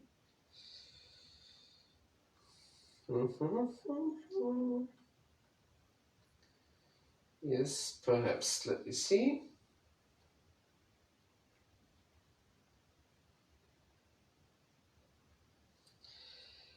Yeah, it's hard to tell. Let me show you here. You can see a little dragon's head. One eye here, the other to be guessed here. This is the nostrils and perhaps here a mouth. It's difficult to tell from this perspective on, but I think I know where the artist was aiming at. So, oops. So I will start. We are about to flatten down the inside.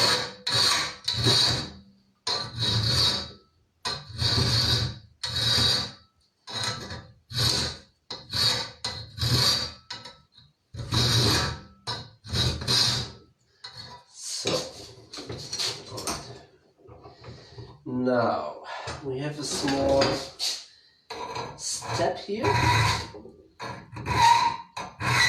where this cute little head is starting. And here are the eyes about to be. Smaller file, difficult to tell.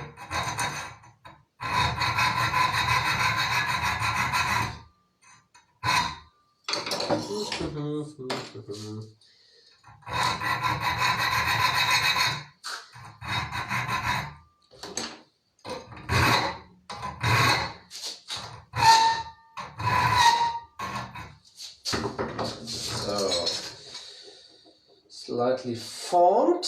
Now, starting with the eyes. I'm gonna put a little bit more space in here for the eye sockets. So, too big, too small.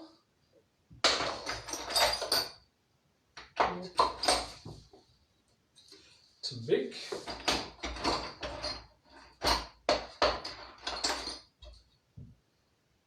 Also too big.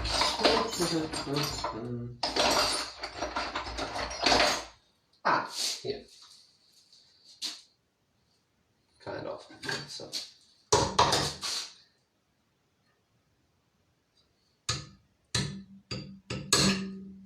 No. Not good enough. I think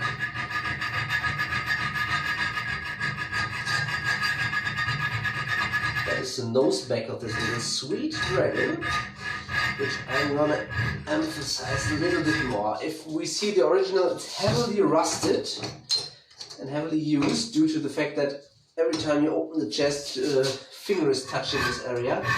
So what I'm about to do is I'm gonna try to recreate a little bit more depth, like it I think should have been on the original.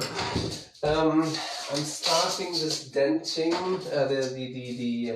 the eyes with the drill. Let me see if it's a lot smaller. Just starting with the drill so you can have first imagination where it's about to land.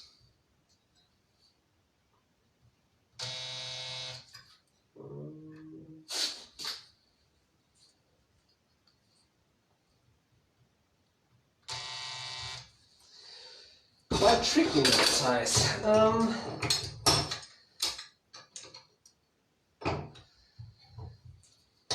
Perhaps then we do it another way. Perhaps there is some.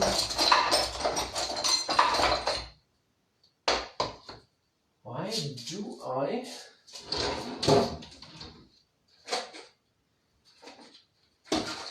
All right. We do it traditionally with a nail, hardened metal nail, thought to be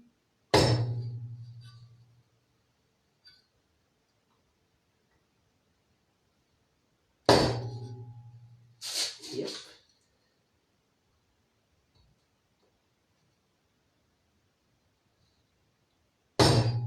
Yeah, okay, that's good. This little dragon is still a little bit like Clarence.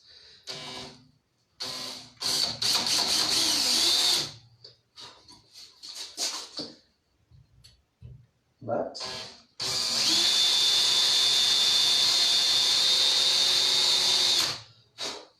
yep, that's better. Oops. So let me have a look. Clean the debris.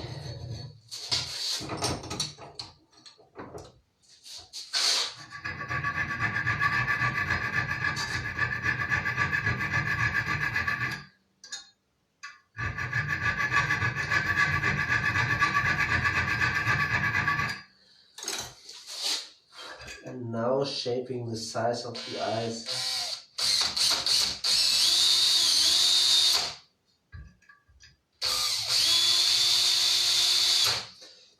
All right. Does not look that bad. Emphasizing the cheeks a little bit more.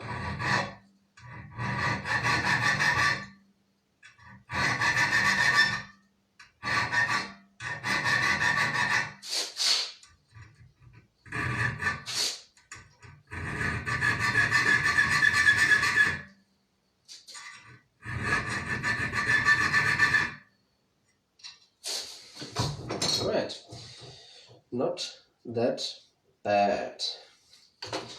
Let me see if we can see it in the camera. Yeah. Damn autofocus. Kind of. So.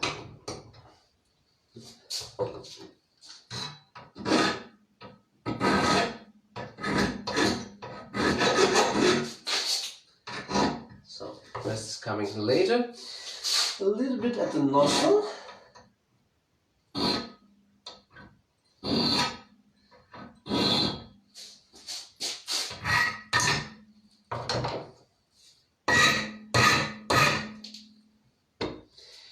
I must say, if I can say this, that medieval dragons often look like somebody. How to tell? Well, they never saw a dragon before, that is for sure.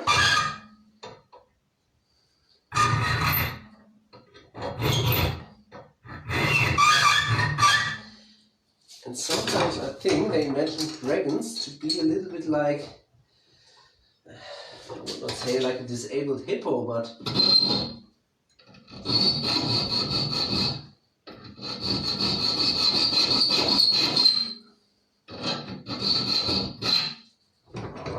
number one of the nozzle.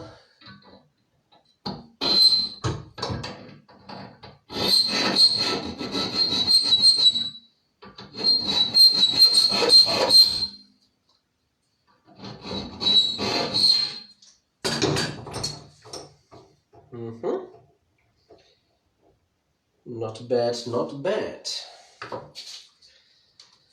So,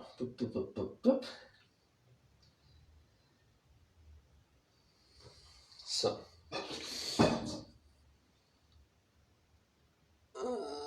Ja, tschüss, nickt der Schlitzer McGurk. Wir sehen uns bestimmt nochmal wieder und ich hoffe irgendwann auch mal wieder auf Con. Ja, gehe rein ins Bild. Naja, man kann es nicht gut sehen. Ich werde jetzt auch nicht mehr so ewig weitermachen, aber so ein klein bisschen dieses schöne Ding wollte ich jetzt einmal fertig machen.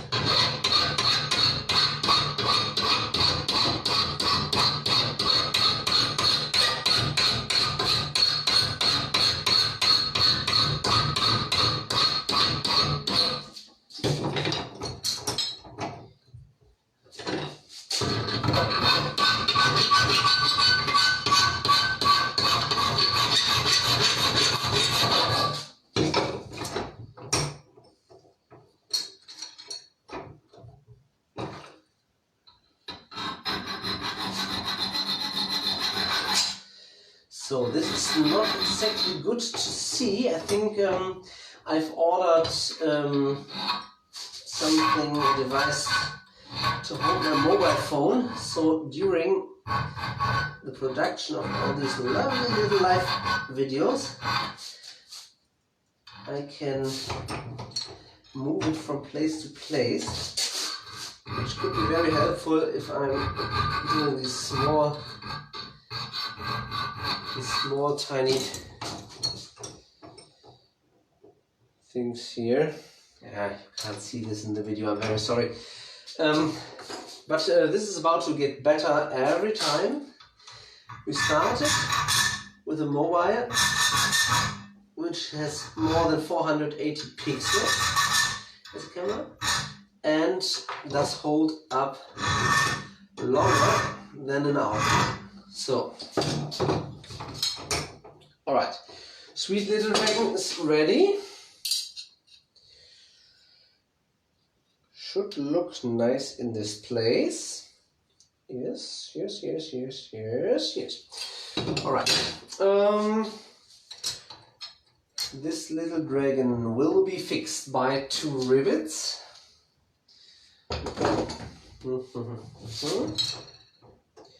One directly through the head and the other directly after.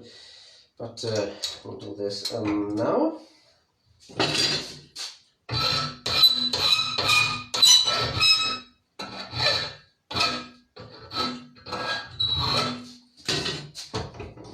So let me have a look at the live stream. Schloss and Sluessel, I'm ready soon, don't worry.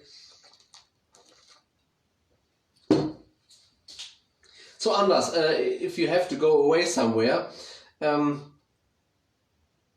going on with the live stream, don't worry. But you do not have to watch it all the time. It's not, you don't have to feel forced just because it's in English. I must admit, I'm getting accustomed to it. I still think that I got a horrible accent, and of course, as a mother language, my German is much more fluid. And the strain of thoughts is much more fluid in German, of course, but it is not as difficult as I thought. And perhaps if I'm about to be a big world star one day, I'm going to do all these videos in English. No. So, some decorative filing. Rest is about to be done if it's mounted in place. Yes, but I think in the camera. Yes, yes, yes. It's all right. This is very much all right.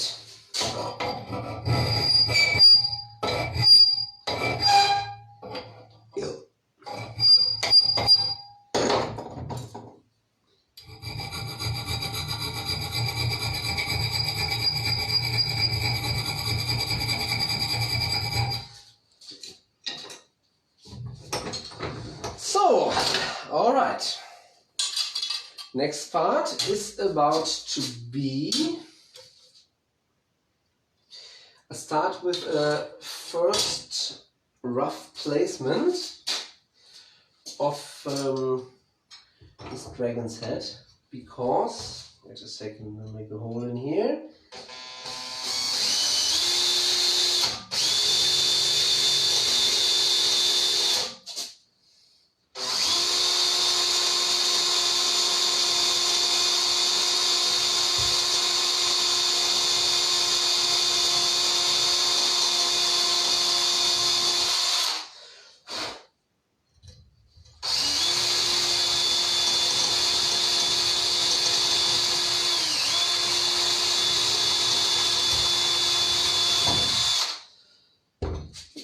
So I'm going to place this roughly where it's about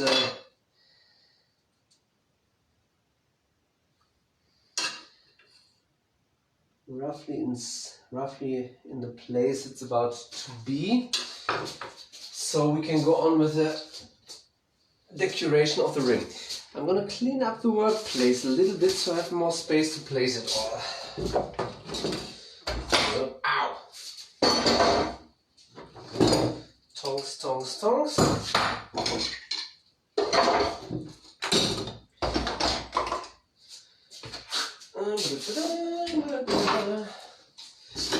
This away, this away, this away. This is all scrap metal. This comes somewhere else. Yes, yes. I must say I'm one of those persons to mess up your workspace. So normally I do not find anything after an hour of working, and other people with more OCD than me is slightly uncomfortable, but Yes, yes, yes. This here, this here. All right. So, starting the placement.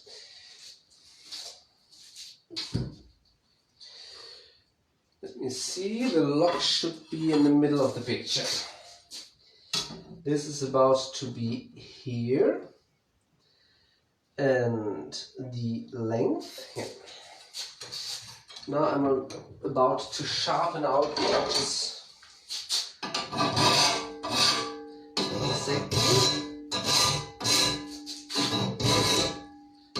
To the final side. Yep. So this and this. I think I should buy a new pen. This is just about to be 0.5 millimeter or so. All right.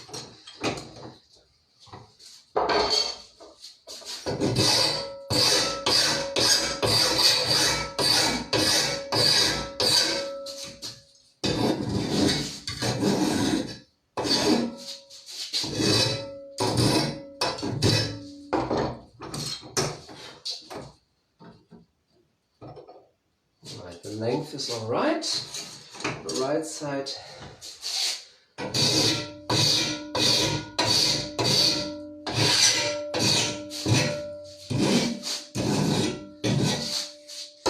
Let me see. I don't feel forced at all, and your English is great and perfectly comprehensible. Yeah, I'm starting to hate you, at least for this sentence. I would never have put the sentence like this, because my English is quite primitive. It's comprehensible, yeah, I think that is true, but to my mind, if I were from Great Britain, I would think my accent is horrible and very German.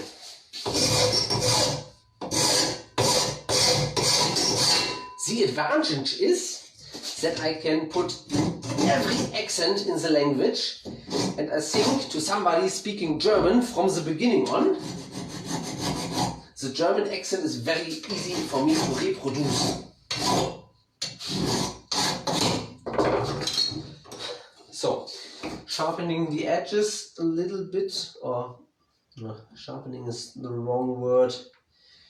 It's more like making it a little bit smaller. They're not completely fitting completely.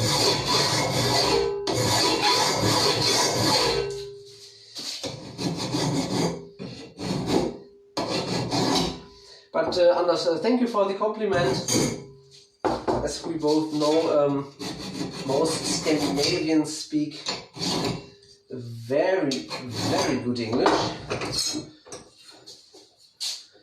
I mean, I never heard you talk live, but from what you write, it seems like you are one of those speaking, or at least writing very good English.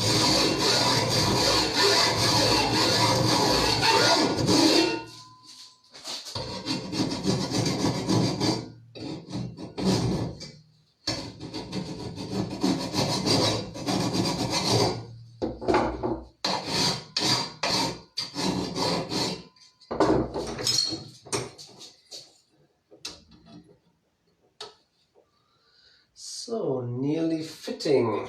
Nearly.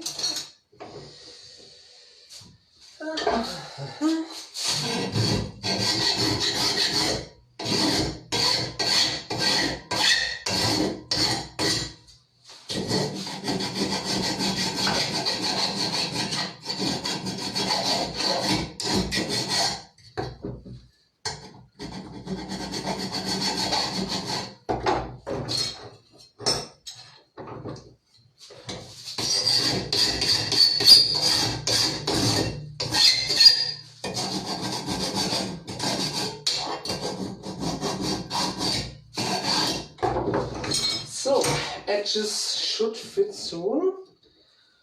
Where is it? Where is it? Is it here in the middle? Yes, yes.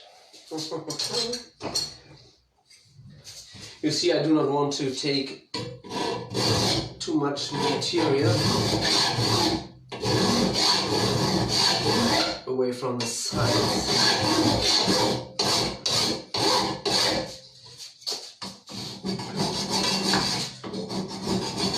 Even though the originals over the centuries seem to be very deformed, I think this is a modern reproduction and it should look and feel as if it were new in the 16th century.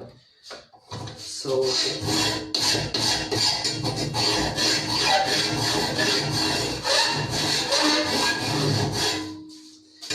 should be at least fitting on the centimeter. Yep, alright. This is fitting in. Could be a little bit more smooth, but that is something for another time. So this is about to be here. Yep. Little dragon head is half a centimeter from the bottom, round about in the middle. Just marking it. The drill, yeah. Drilling it down. There was a, yeah.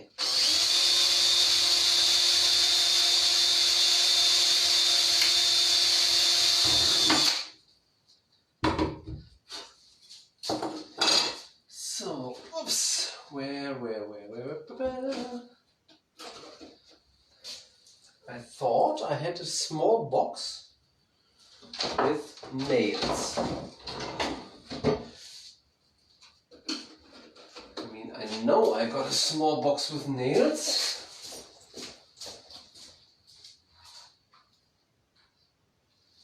Ah, found them just in the other room. So, let me see. Yep.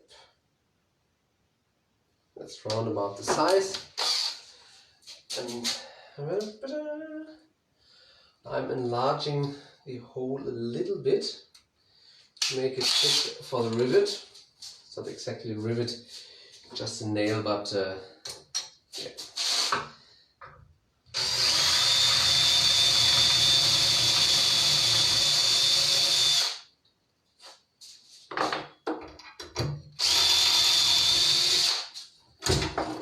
So, I do not wish to rivet it in place yet, but if it's roughly in place, or can be put roughly in place, it makes the construction much more easier. So, we have this here, and we have to notice before we put this bar on it, we have to fit in place where the bar of the lock goes through this little hole, because we can't rivet it in if the decoration is riveted on the outside. So the main problem by putting a lock together is to determine which part is about to be riveted after which other, because sometimes you have problems like, yeah, you can see it too, decoration on the front, the bars on the back side, these here lay beyond this, this here is under this, so yeah, that's quite tricky. I can see it in the video. I'm sorry, the video has a delay of half a minute, round about half a minute, 45 seconds. I see. Sometimes I'm moving out of the picture upside. So, alright, this here riveted in place. If we look at the original picture, you can see that this rhomboid does not exactly four corner thing-ish, yeah, is at the middle. So, and we have small decorative lines, hope you can see it here.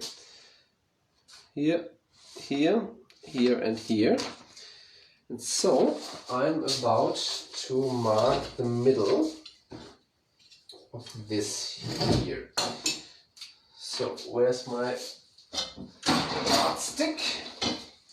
Yardstick, which is not exactly full of yards but full of centimeters. 14. The middle is 7. The width is 6. This is a little bit larger than the edges. I would say it's from here to here.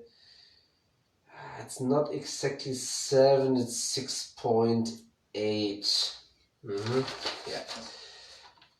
This here is 4, and this here is a little bit more than 4. So if this is 6.8, the length should be something like 7.2.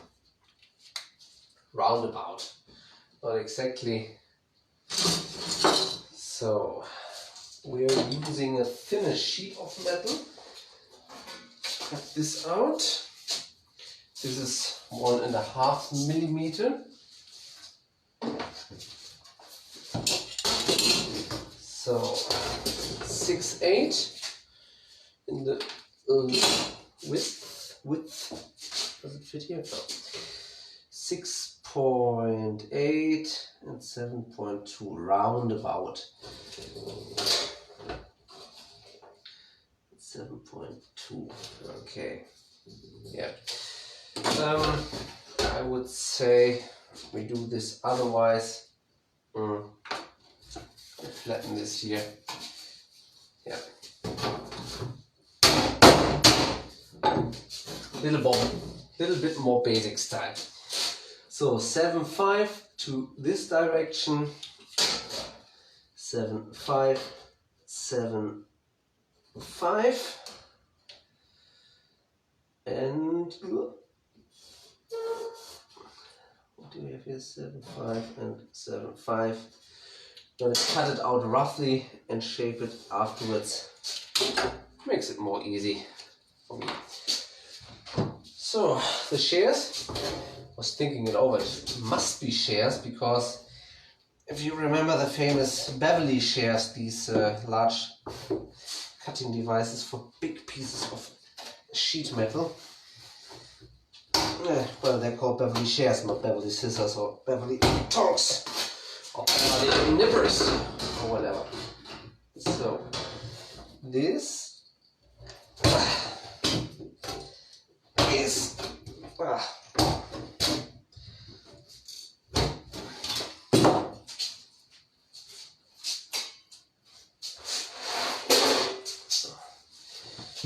much more easy to handle. So mark the length.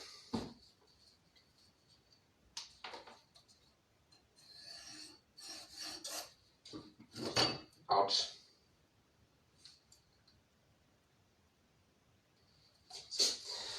So what did we say? The width here is 5.9 and something, so we said 6.5 roundabout. 6.4 makes 3.2.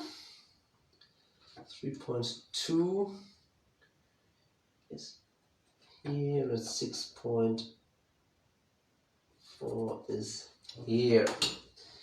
So there, there. And as a length, we said 7. Yeah. I was just thinking, what were I measuring? No.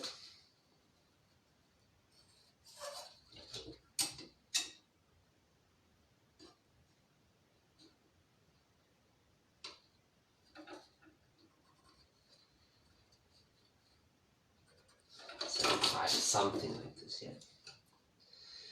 So Gonna rip it in here with this file because the pen is not dying. It's like an abused body, already dead. Just me who does not accept it. So.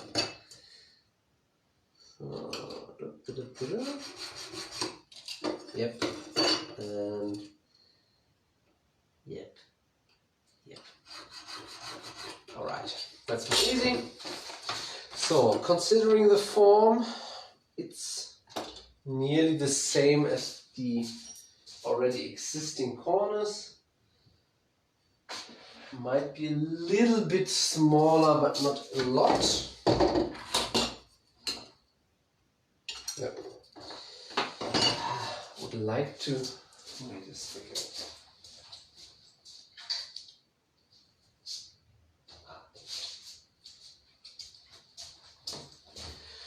Found another pen, not as nice, but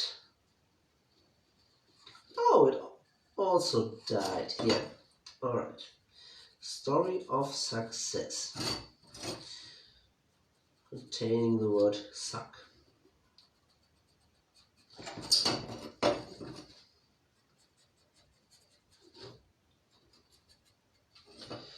All right. Outer rim, same as these four corners. So we have the middle, we have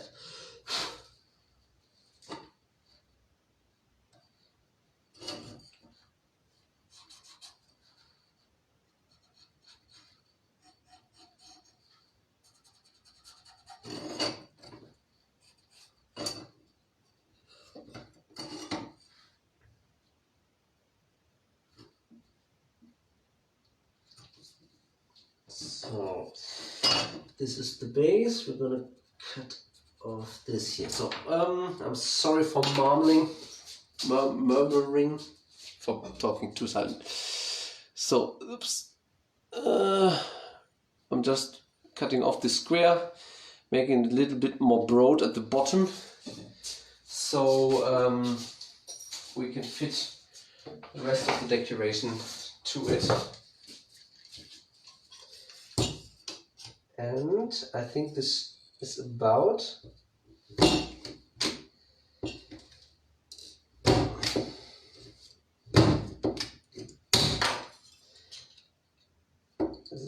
to be one of the last parts I'm doing today, because it's round about 7:30, or how late is it? Oh, it's 8 in the evening. 2 hours live stream. My old mobile could never have done it, so I'm already thankful. I hope you enjoyed it. Please write down on the commentary if I should go on in English or not. Herbert Sakra. If I should go on in English or not. Perhaps I'm doing a live stream tomorrow and or Sunday during the daytime. We will see. Buying a new pen before. So, but just a last picture. This is about to be somewhere here. This is to be fusioned with this, and let me see if it's in camera. Oop, yeah. This is how it's used, how it's supposed to be. All right, I'm finishing for today. Thanks for watching. Please take a second in the commentary section to take down, to write down what you prefer, what you would like to see next time, what I can improve here. Not what I can improve, but what I should improve. I can improve a lot. And perhaps we see tomorrow, perhaps we see next week, perhaps in German, perhaps in English, perhaps in Kiswahili. yeah, we will see. Alright, bye. Bye together. Oops, let me see. Last thing to show you. This is my new tool box, tool, how is it called? On the wall, tool regal. Well, if I'm switching off, I'm sure I will remember it. Tool shelf. It's made after a depiction by Meister ES, showing the holy Eligius in his goldsmith workshop. We took some details like for the hammers or the nails for smaller tools and stuff. It's not ready yet. We have to put in some more shelves. But generally, I'm quite content. Better than the thing I had before. Alright, guys. I say goodbye and magic zoom. Bye.